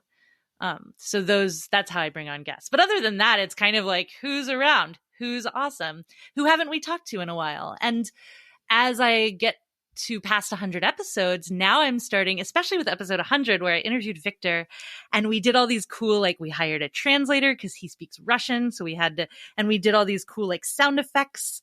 So it was a huge journey and it really stretched both me and my sound editor. And because of that, we're starting to think about creating kind of like special episodes where we talk about, you know, eating disorders or other issues that happen within the scope of being an artist athlete, but explore it from a lot of different angles. So that's what's coming up in the next 100 episodes, is kind of expanding how we're doing our storytelling. So it's not just like straight interview anymore. There will be plenty more straight interviews because I love just like sitting down and shooting the shit. But yeah, trying to up the game. That's really brilliant. What prompted your move to Montreal? Because you've been in Montreal now this past year, right? So what got you to Montreal, and how has that also shifted? I mean, obviously we've been locked indoors, and I know that your experience would have been a bit different if it weren't during the pandemic, obviously, but being there, because when I'm in Montreal, and I think living in Montreal, when you're living in like a hub of circus, it just changes you. You're just different. I always feel that whenever I'm in like Berlin or I'm in a place where there's just a ton of circus. When I'm in LA, like I've been stuck in LA, privileged to be stuck in LA during the pandemic. I'm usually in and out of here. I'm not usually here as long. But it's a different feeling. It's definitely not like it usually is, because like I said, I don't have access seeing as many performers and things like that in real time because of the pandemic. But I've always felt a different kind of energy when I'm in a city or in a particular country that's just really feeds off of circus. And I mean, it doesn't get any more circus now than it does in Montreal. And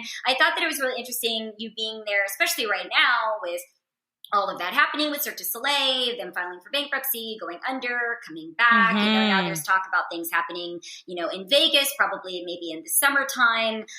You know, they're starting to, you know, to open up again, and maybe people will start to be able to work again soon. But yeah, how has that been for you, being there? And yeah, why did you move?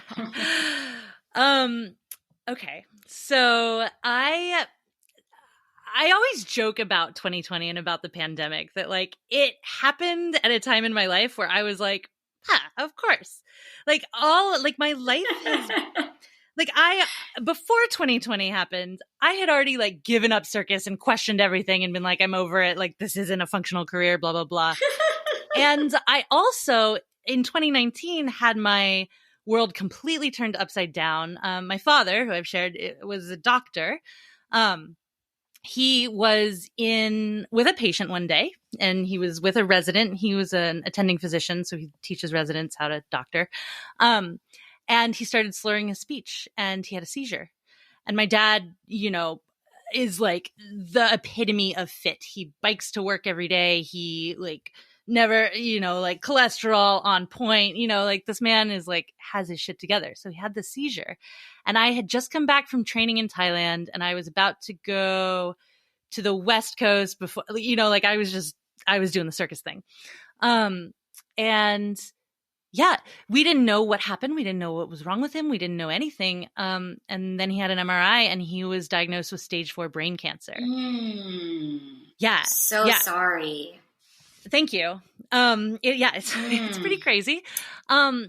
And I think that,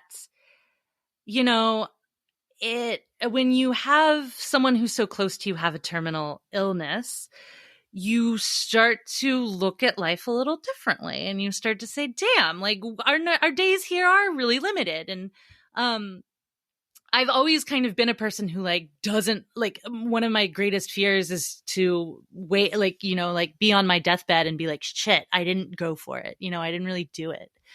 And something I felt like in Circus, even though I feel like I've had a moderate amount of success and the artist athlete was going great, and I was, kind of doing the thing. One of the things that I had always wanted to do, but never really done, was to go to Montreal and train full time and really like see how good I could get, and really like go for the Cirque du Soleil contract, do the thing. And so my dad went through his radiation and his chemo, and, he's actually still alive. It's amazing. His life, he was expected to live 6 months, and it's going on 2 years. Wow. Thank God. Yeah. I mean, and so 2020 has been like a psychological kind of warfare for me in that way too, because they're in the States and I don't have my permanent residency here in Montreal yet. Mm-hmm. I don't know what my lawyer, I don't live in Montreal, but I'm here. That's the thing I'm supposed to say. Yes. But so I haven't been able to see them for a year, which has been crazy. But so the reason I moved to Montreal is because he was stable enough. Montreal is a 2-hour flight from Atlanta. It's actually super easy to get there. And I was like, in this life, you really have to do the thing because we only get one of them. And like, what else are you going to spend your time doing? So that's why I moved to Montreal. Wow. Crazy story, right? Wow. Yeah. I mean, do you ever, this is kind of connected to that, but I was just wondering, do you ever listen to the Maria Munoz podcast, Better Together? No. She, I don't know if you ever followed Maria Munoz, but she was like, she's a commentator. She's worked for E-Network, and her mom has stage 4 brain cancer, and she's outlived all of their diagnoses. And while Maria was taking care of her, she discovered randomly that she also had a brain tumor, and she's like our age. And so she had brain surgery to remove her tumor at the time that she was caregiving for her mom who has stage 4. And she goes through, I watch her podcast. She does it every day. And she talks endlessly about how she's cared for her mom and how she's cared for herself and her rehabilitation. So I've actually found out a lot about that journey by way of her podcast. And her mom caught COVID during this time.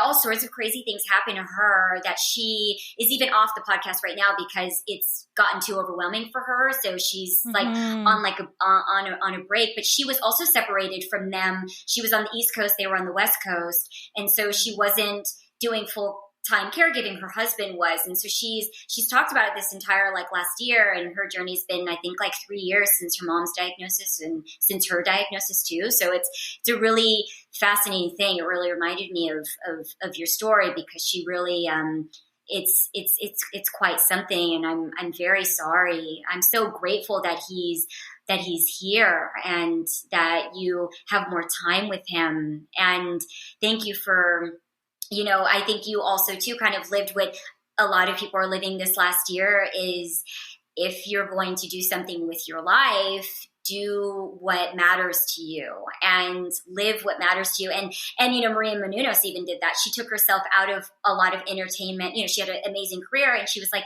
this is a toxic environment. I don't want to do this anymore. And she's so famous and so popular. And she's like, everybody thinks that I had the best job, that I had the best life. She's like, it took a brain tumor to show me that I was in a terrible environment and that people were terrible to me and that I shouldn't stay in this environment and that I should only speak the way that I want to speak, share the stories that I want to share, interview the people that I think actually change the world and not the people that I feel like I was lifting up that don't add as much to the conversation as I would hope that they would in the world in a more like positive way, because, she was behind the scenes all the time working with all those celebrities and everything. So I thought that's, a really profound kind of like kicker. I mean, that affected me so much this last year. It comes back to, I think, in terms of having the podcast and speaking from things that really matter and wanting to change this environment, because I want to do the podcast because I want the circus environment at large to change. And I see the artist athlete doing that,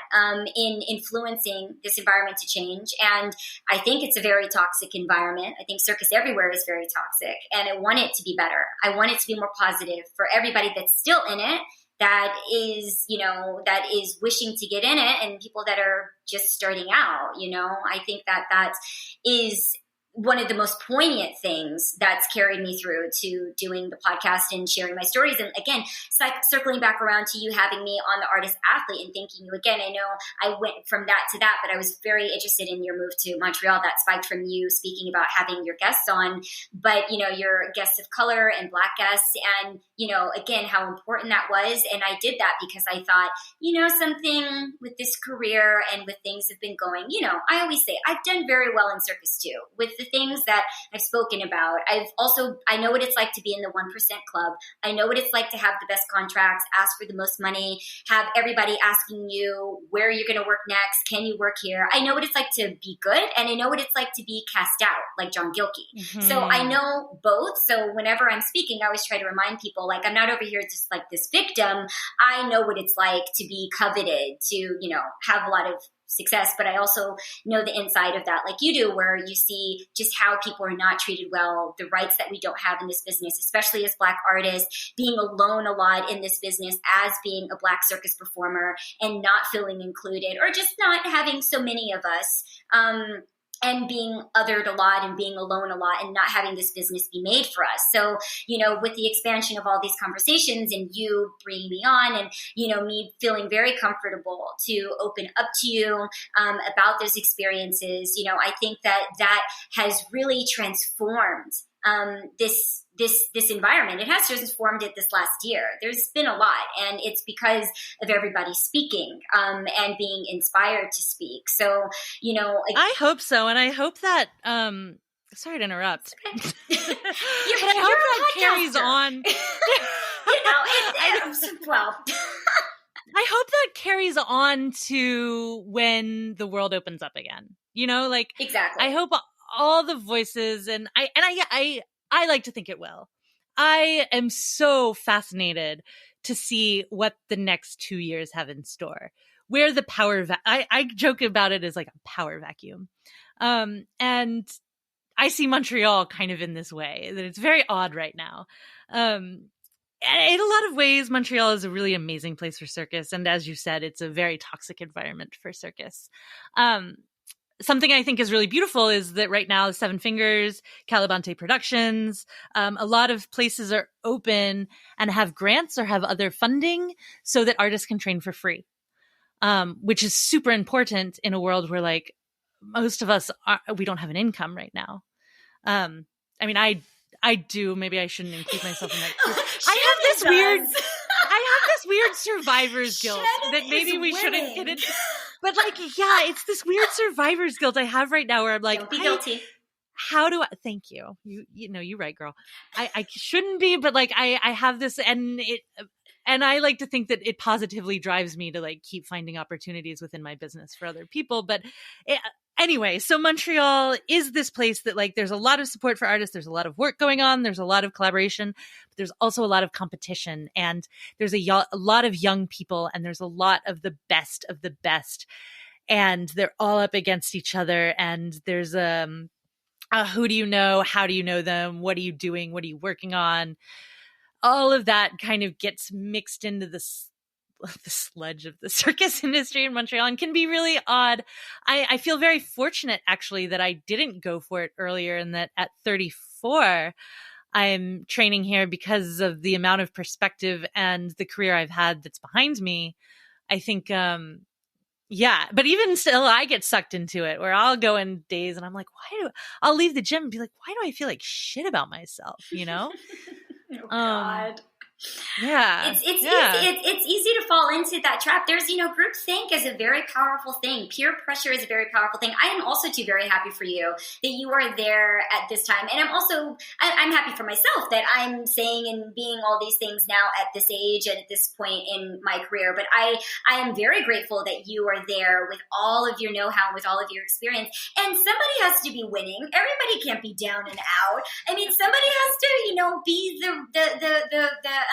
the guiding light, and someone has to be able to take the steam off of the ones that are not winning and don't know how to win yet. And so that's really important. Everyone can't be broke and down and poor. I mean, you're an innovator, and that's something that I've seen over times where I'm like, you should have done that earlier because you saw people doing things and you didn't do it when you could have. So, yours is a continuous lesson too, that you get to tell people of do that thing. And so then you can be winning when things are down, because that's another thing to remind people. When people are like, oh, things are bad. I always tell them not bad for everybody. And they're not wrong for winning during the time when other people are down. You just were a visionary. And sometimes it's right place, right time. Sometimes it's luck. I think it's a big combination of so many things.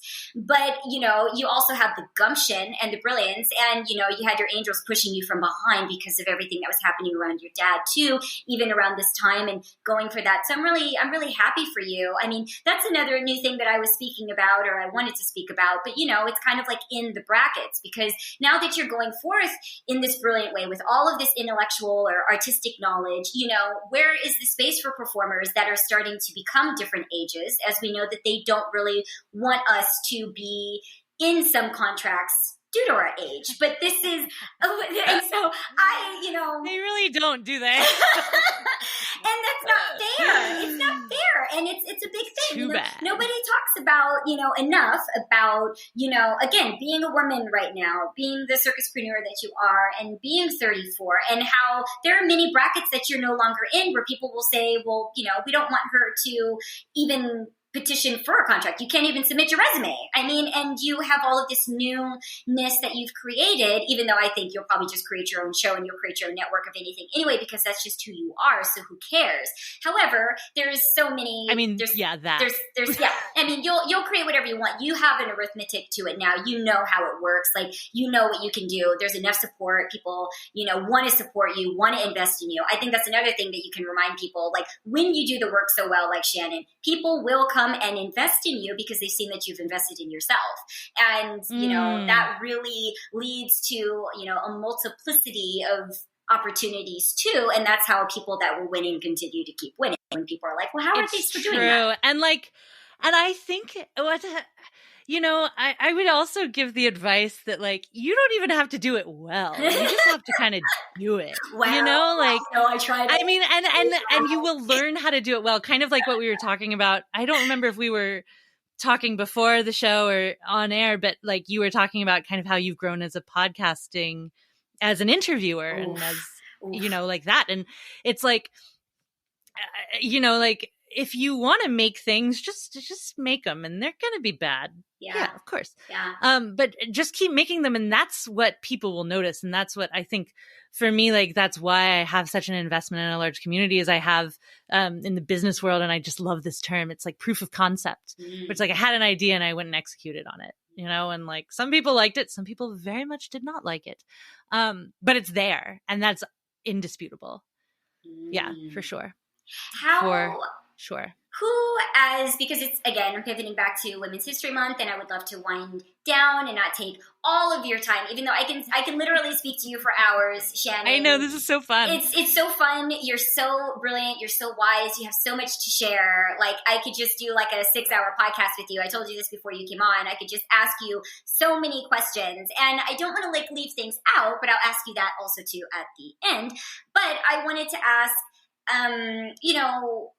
who are the women, other than your beautiful mom, that have influenced like your career, that have pushed you from behind, that have supported you? And then also too, because you always speak about this in your podcast, like your enemies. So who are the people that have that have like pushed you because they were, pushing back, because I've always, I wouldn't say I've always, but I think that there's something too about like, I love competition, and I come from the competitive background. So when people say enemies, I always say it's your best competitor. If you always remember that person that's pushing you, it's that person that people will call maybe a bitch, or who does she think she is? For me, I see it in a competitive level. Like from when I was young, it's always like, who thinks that they're going to do whatever they're doing better than you? It's very competitive in that way, in like the traditional form from myself. It's not as like, I would say, emotional in that way, but I love that you speak on that. So could you, speak on that?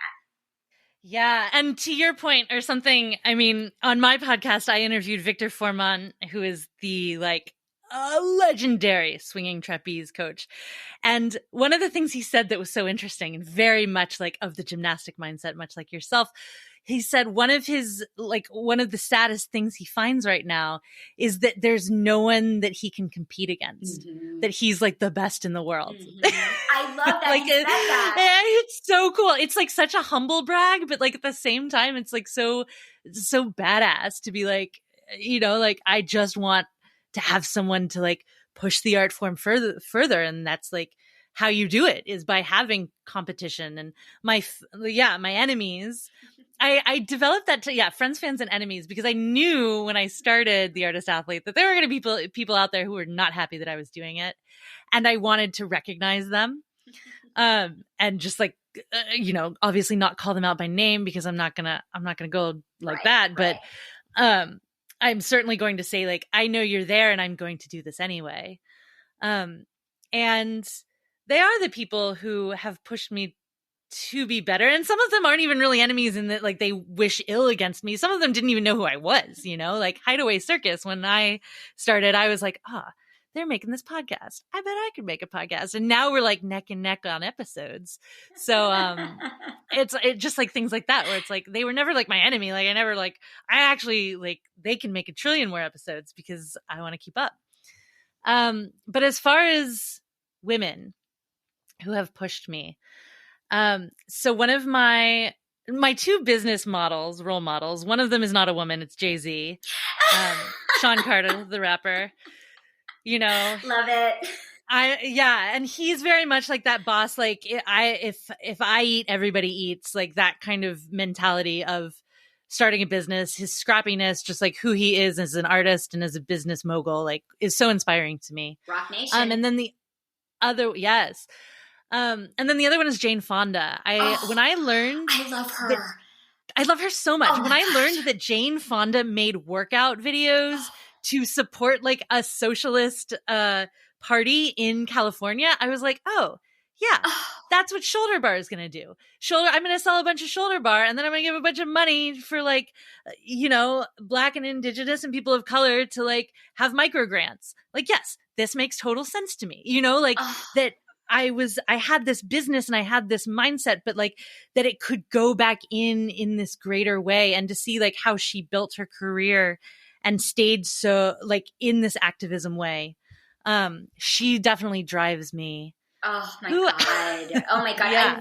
I've always loved Jane Fonda. Like I've always loved her. She is so brilliant. I love her interviews. I love her. She's awesome. Her emotional evolution, the way that she sees life, like the work that she's done on herself. Like anybody that has not listened to a Jane Fonda interview and like how she's come home to herself. Oh, I remember her saying that I think it was maybe in an interview with Oprah, and she spoke about coming home or being made whole. I think it was, when they spoke about, do you love yourself or whatever? And, what does that look like for you? And she said, yeah, I became whole. I became whole. Like it was, especially being a woman at the time that she was, I mean, in the feminist movement and seeing that, I mean, there's so much to learn from people's like her journey. All I keep on hearing is "I Am Woman" by Helen Reddy. as I say that to you right now. Yes. I love it. I love that song, by the way, but I love her, and she did so much before so many people. I love giving people like Jane Fonda the credit of doing things before they were popular, right? I mean, her creating those videos. I think she still to this day has like the highest like sold exercise videos like ever. Wow. Like she's just like the GOAT. Like she's like the Whitney Houston or the Dolly Parton of like exercise videos. Oh my God. Dolly Parton. And as a person, as an athlete, as a person who was like, this is my way in, this is my way to grow my following, this is the way to show that like I know my shit, is to just like show basic exercises on Instagram, to like have someone like Jane Fonda who did so much behind the scenes when like all you saw on the screen was like a woman, like a very fit woman in like very tight outfit, like working out, and to know that like what was happening behind the scenes was so deep and so impactful. Come on, how could you not love Jane Fonda? Yeah, I love the way that you just put that too, because I think sometimes that gets missed. I mean, it comes into, the whole conversation around women expressing their sexuality and all those things, and it being like, if you express yourself in that way, then you're not smart. I mean, you had Caramel Cookies, the founders of that show on, and they were speaking on to that. I loved the interview that you had with them. I love that they called out Gregory Kinney, who is part of the Kinney Circus family, who is a great and has a small dick. I was gonna say I can vouch. No, I'm just kidding. I had my own experiences with Mr. Kinney. Oh my God. That was so brilliant when she said that. One of the co-founders of Caramel Cookies, because it was like everything that everybody wants to say about Gregory Kinney and who he is. I always say I can vouch for the father, Rolf, but my gosh, don't get me started on that Gregory Kinney, because I had a time, and I did not have a great time with him as a woman, nor do most women, or most artists, unfortunately. There are so many stories about him. But yeah, it was, when they were saying on the podcast, like you can wear, a two-piece and still be smart. You can try to push for revolution, for respect, and, and perform sexy. I mean, I think why do we still have to have these conversations and say these things in 2021? But we do. And I've come up against that for my own personal, self and how I perform or whatever, and people, holding that against me sometime. And I'm like, oh my God, do you know how much depth and work went behind orchestrating that performance and what all those things mean? No, you don't, because you didn't even care to ask of why I did it the way that I did it. It's not just about sex. It's not just about being so sexy. Boring to me. To be honest, like that perspective of like not like seeing a woman as just like to not like to be dumb enough to not realize how smart you have to be sexy. I know. Is so like anybody who doesn't realize that is so dumb and so boring to me. They're like, I can't even. And what's interesting is now, I mean, I run a business and I look at my Instagram analytics. 87% of the people who follow me identify as women. I think on Instagram you can only identify as either male or female. So it's like, I'm not doing, like, maybe I'm doing this for some women to turn them on, and it's like, work, get yours. But I mean, like, I'm not dressing in these robes, and I'm not doing exercise videos in like skimpy clothing to turn on men. I'm doing it because I think I look great. I also think that I'm not like a stick thin aerialist, and it's important to me to like show a body that looks like a woman's body in the air. But it's not for you.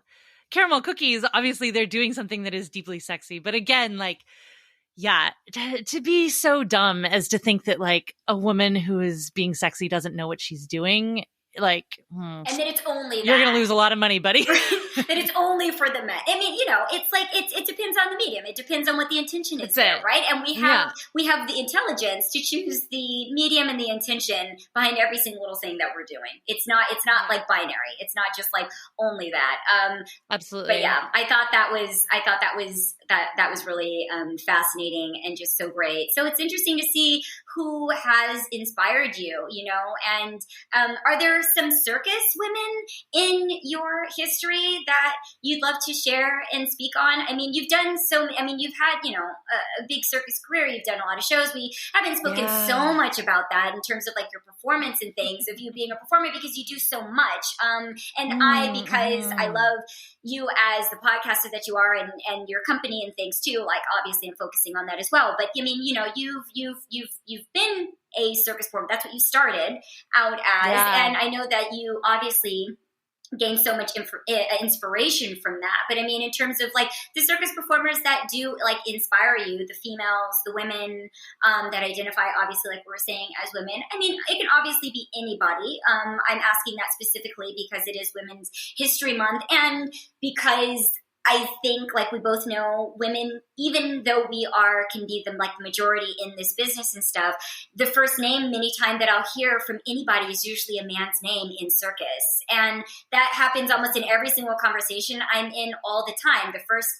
The first name they'll always say, it's almost never a woman's name in circus in terms of who is inspiring or who is this and that. And, obviously like not in a negative way. And this is men and women. So, it's just, I think it's just kind of a part of the environment. And I know it's changing. It's definitely changing. It's evolving. There is so much, it's so much better. But yeah, who is that for you? Oh my God. So many people as an artist have inspired me. I mean, if I think about just performers and people, Lauren Joy Hurley, who I got to have on the podcast and is a friend, like I adore her. And she definitely was an inspiration, definitely like a strong, bendy female in the air who like has set her career and done amazing things. Jen Crane of Cirque Physio is another like smarty pants who really, I mean, like I've done my thing with the artist athlete, but Cirque Physio, which is her company, she's really changed the game in the way that a lot of technicians approach their bodies and how we can treat our instrument better. Has definitely been an inspiration to me.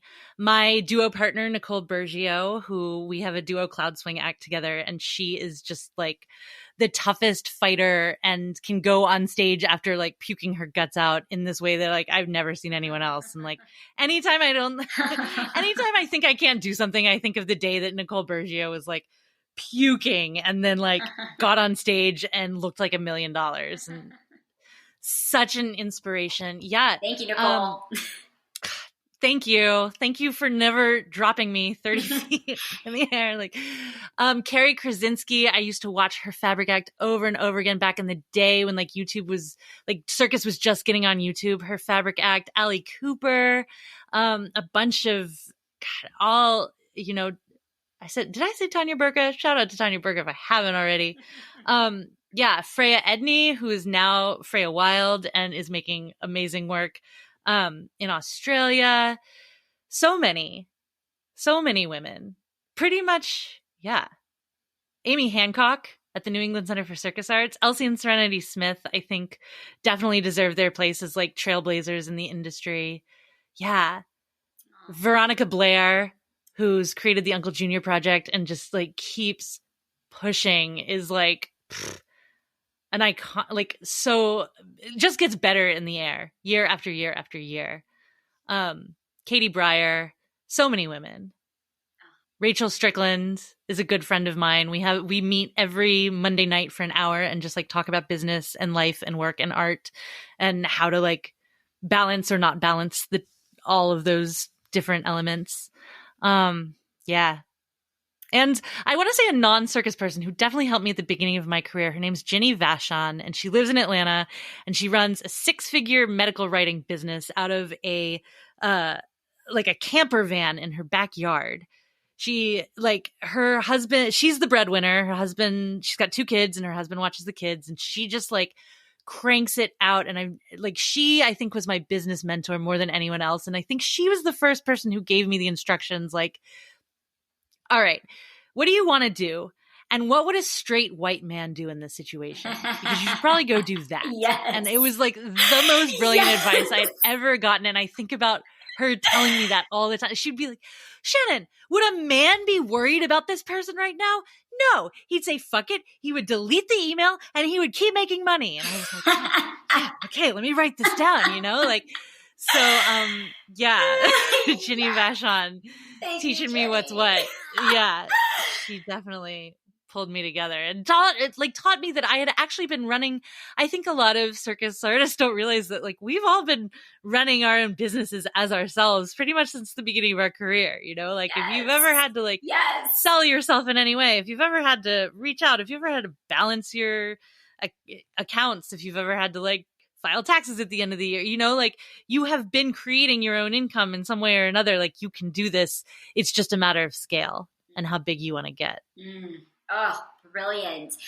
What is the future of the Artist Athlete as a company, as a podcast? Where do you want to go that you have not ventured into, Shannon? What are the dreams that you are dreaming that aren't tangible yet, that haven't dropped down into yet? And what are the kind of, to additionally add on to that, what are the innovations in circus that you see coming that maybe others don't necessarily see coming, since this is the year of first for so many people in seeing that you can have, foresight and, visionary capabilities, and you can apply those visions and kind of, I would say a lot of performers are very good at visualization, and it's like, well, you can adapt that to your work, but you can also adapt that to creating yourself as Rock Nation / Artist Athlete Podcast company. Rock Nation. Like Shannon. So much. Where are you? So good. Yeah, he really is. So where are you headed? Okay. So I have a lot of things I want to do. I definitely, as I said with the podcast, I want to start expanding into kind of almost documentary style, more combined interviews that focus around a topic rather than a person. Doing those from time to time, I think, is going to be really interesting, really fulfilling, and just a cool way to kind of break up what I've kind of got. Once I have something that kind of cooks along, I inevitably have to mess with it a little bit just to make it harder on myself, I guess. I don't know. So that, I think a lot of the work that I've been doing, and anyone out there, I can't believe I haven't plugged this more, but the Artist Athlete as educational resources has been instrumental to so many aerialists all around the world, especially during COVID times, where it's yes, you can work with instructors online, but these are ebooks with video, really specific cues, and they're not about skills. They're about technique, and they're about how to get stronger and how to conceive of your body in the air and use your body in the air. So www.theartistathlete.com. All of it's up there. Go check it out. Sign up for my email list. Sometimes I do flash sales for my email list. So theartistathlete.com, and then get on the email list and you'll hear all about it. But I've worked a lot with The Athletic because that was my bread and butter, coaching in between creative projects. And this year I've started to kind of branch out into helping people create more work. Like I said earlier, I think to be a guest on my podcast, people have to have a body of work. They have to have something to show. And so much of what I see right now from artists is kind of this paralysis where they don't really know what to work on or why to work on something. And I'm taking a group of 11 artists right now, and I'm putting them through basically act creation boot camp. They have to create an act every week, 30 seconds to a minute. So nothing crazy, but just to get the juices flowing and get them to do it for a reason other than what do we put on the market? What do we, what's selling? Because it's nothing's selling. Nothing's on the market right now. So what do you want to make? I think when you talk about being a visionary in this field, I think as artists, it's something interesting in circus that we don't really take ownership of. And I want to empower more circus artists out there to take ownership of the artist label, because we kind of have visions of the future and can put those into reality. Like, the world doesn't really know what they want. The job of the artist is to show the world what they want, or else we kind of get the same thing all the time. So I, in my own work, am leaning toward like helping foster creativity more and seeing, like, I'll do this with 11 people and then see how I can scale it, if I can scale it or if I can make it. One day I would really love to direct, and I would love to create shows. I have little pockets of projects and ideas that kind of, like, I'll set something and like, like it goes in the crock pot for, 7 years, and I'll plant a seed somewhere and go back later and see what's grown.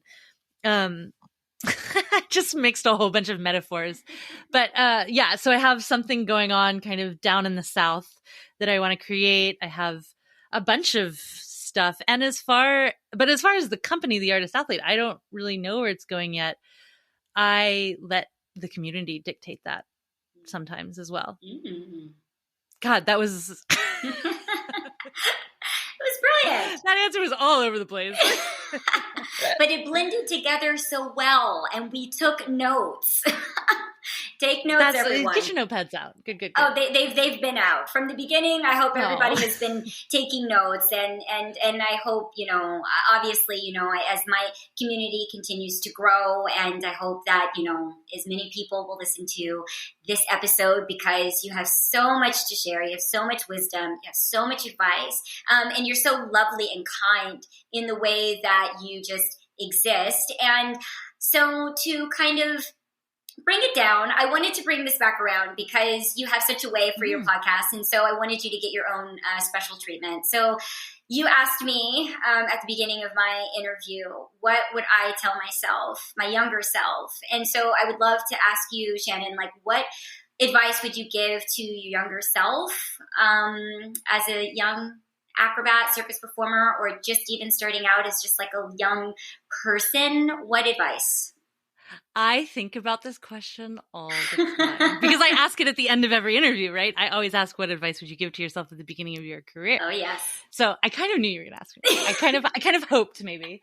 And my answer is quit chasing boys, Shannon. Oh my God. That would have been my second answer. Quit chasing boys. You don't need them. They'll always be around. They'll always be full of bullshit. Like, say it again. Like, quit chasing boys. Chase your dreams. People in the back.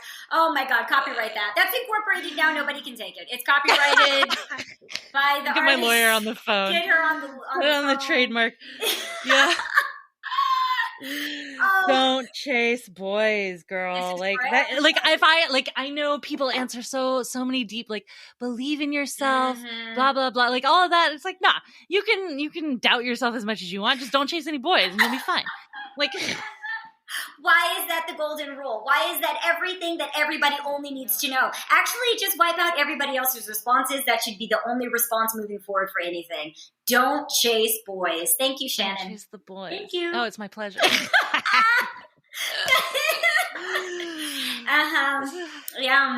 Yeah, I will. He ain't shit, girl. Nope. Make your money. Yep. Refine your skills. Yep. Do your pull-ups. Yep. Keep it pushing. Do you? He ain't shit. Like, do you? Yeah, that's it. Take that contract out of the country. Take that year contract. Do not turn it down because of him. Do not turn it down because of what you think you need to do for that relationship. Don't do it. Correct. Do it.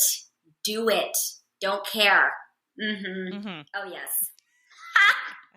Oh my God. Well, my young self thanks you. Thank you. My younger self, she's in there. Shenea, myself right now thanks you for this like lovely 2 hours. Like, I feel so bolstered. I feel so complimented. I'm glad that you should. You are the circuspreneur, to bring it back around, and I just want to ask you one more thing before you go, Shannon. what advice would you give to fellow circuspreneurs? To be a circuspreneur, you've said and you've spoken on it so magically in this podcast, but just one other thing that you would leave circuspreneurs with so that they understand kind of how they're making their way through this medium. So aside from hire people, and don't chase boys. I would say, I think that the thing that people need to understand is that as circus artists, we have a skill set that has been hard won, and that it has a monetary value, and you should not compromise that value. That we set our market, we set our value, and the moment you start compromising that, you really compromise all of us. And it's fine. Like, you can, like, there's no one's going to undercut Shannon McKenna. I'm the artist athlete. I've built my brand. But so this isn't advice that's going to benefit me any. It's going to benefit you. Like, the number that you are worth, the number that's going to pay your rent, the number that's going to put food on your table, the number that's going to keep you doing the thing that you need to do, that's the number you need to be asking for. And someone will pay it because you're that good. Thank you. Thank you so much, Shannon. Thank you for coming on to the podcast. Thank you for the Girl, it was my pleasure. Thank you for having me. This was so fun. It was so fun. You're so amazing. Thank you for being everything that you are. Thank you for lifting up others. Thank you for continuing to expand. Thank you for not giving up on yourself. Thank you for not giving up on the Artist Athlete podcast, the Artist Athlete as a company. Thank you for creating just everything that you want to create so that it inspires everyone else in this community at large to, you know, push themselves to be more, and reminding people of their worth, reminding artists of their rights, because that is the most important thing, I think, in this business, is to know your rights and expand on those rights and create new rights. Create new rights, because you've created things that didn't exist. So when people want to say it hasn't been created yet, or how can you say that because we've never seen it, listen to what Shannon has done. She created things that did not exist. And so when you create things that don't exist, you create new benchmarks and you create new levels of respect that people have to give for this medium, for this business. So keep doing that. It'll be the rule, not the exception, after a while, and then you'll start to benefit from that the way that Shannon has. So thank you so much, Shannon. I bless you on your journey continuously. Thank you again for having me onto your podcast and for honoring my journey and for making me feel so seen and so loved. And thank you again for being so open and democratizing all of this information and not siphoning it off to yourself, and using everything that you have access to really, you know, lift up other performers. Thank you for being an amazing woman. And I'm really grateful that your family is doing well and that your family is healthy. And thank you for reminding us to really be all that we can be before this life transitions into the next one. So thank you so much. Thank you. And if you guys want to know more about me, theartistathlete.com. I'm on Instagram at @the_artist_athlete, and my podcast is The Artist Athlete Podcast. I hope you loved my conversation with Shannon McKenna, the founder and creator of The Artist Athlete. Remember to connect and follow Shannon on Instagram at @the_artist_athlete. I want to dedicate this special episode to all of the circus women legends that have come before us all over the world, the ones that we don't know the names of, whom we will never know, who broke through this environment long before we did, the circus women in all of their shapes, sizes, and colors, who dared to make the circus their passion, their calling, or even as their means to escape some form of oppression. I'm so grateful for the women of circus past, present, and its future who hold up the circus world. Circus women, if you are out there, I see you, I love you, and I support you. Keep circusing and keep expanding this medium with your visions. Happy International Women's Day from the Live Like an Acrobat podcast. Happy Women's History Month. I'm your host, Shenea Stiletto, and I want to leave you with these special words from the person that inspires Shannon McKenna to keep on going, Mr. Jay-Z. I was forced to be an artist and a CEO from the beginning. So I was forced to be like a businessman because when I was trying to get a record deal, it was so hard to get a record deal on my own that it was either give it up or create my own company. Congratulations to Circus Talk and its editor, Kim Campbell, on their recent success of their podcast, Circus Voices, which was voted the #1 circus podcast by FeedSpot.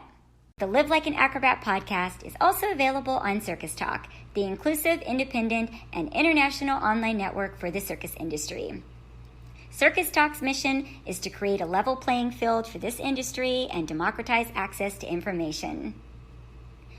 Please consider subscribing to the Live Like an Acrobat podcast and to the Circuspreneurblog.com, where you will find extended conversations and interactive content of each episode of the Live Like an Acrobat podcast.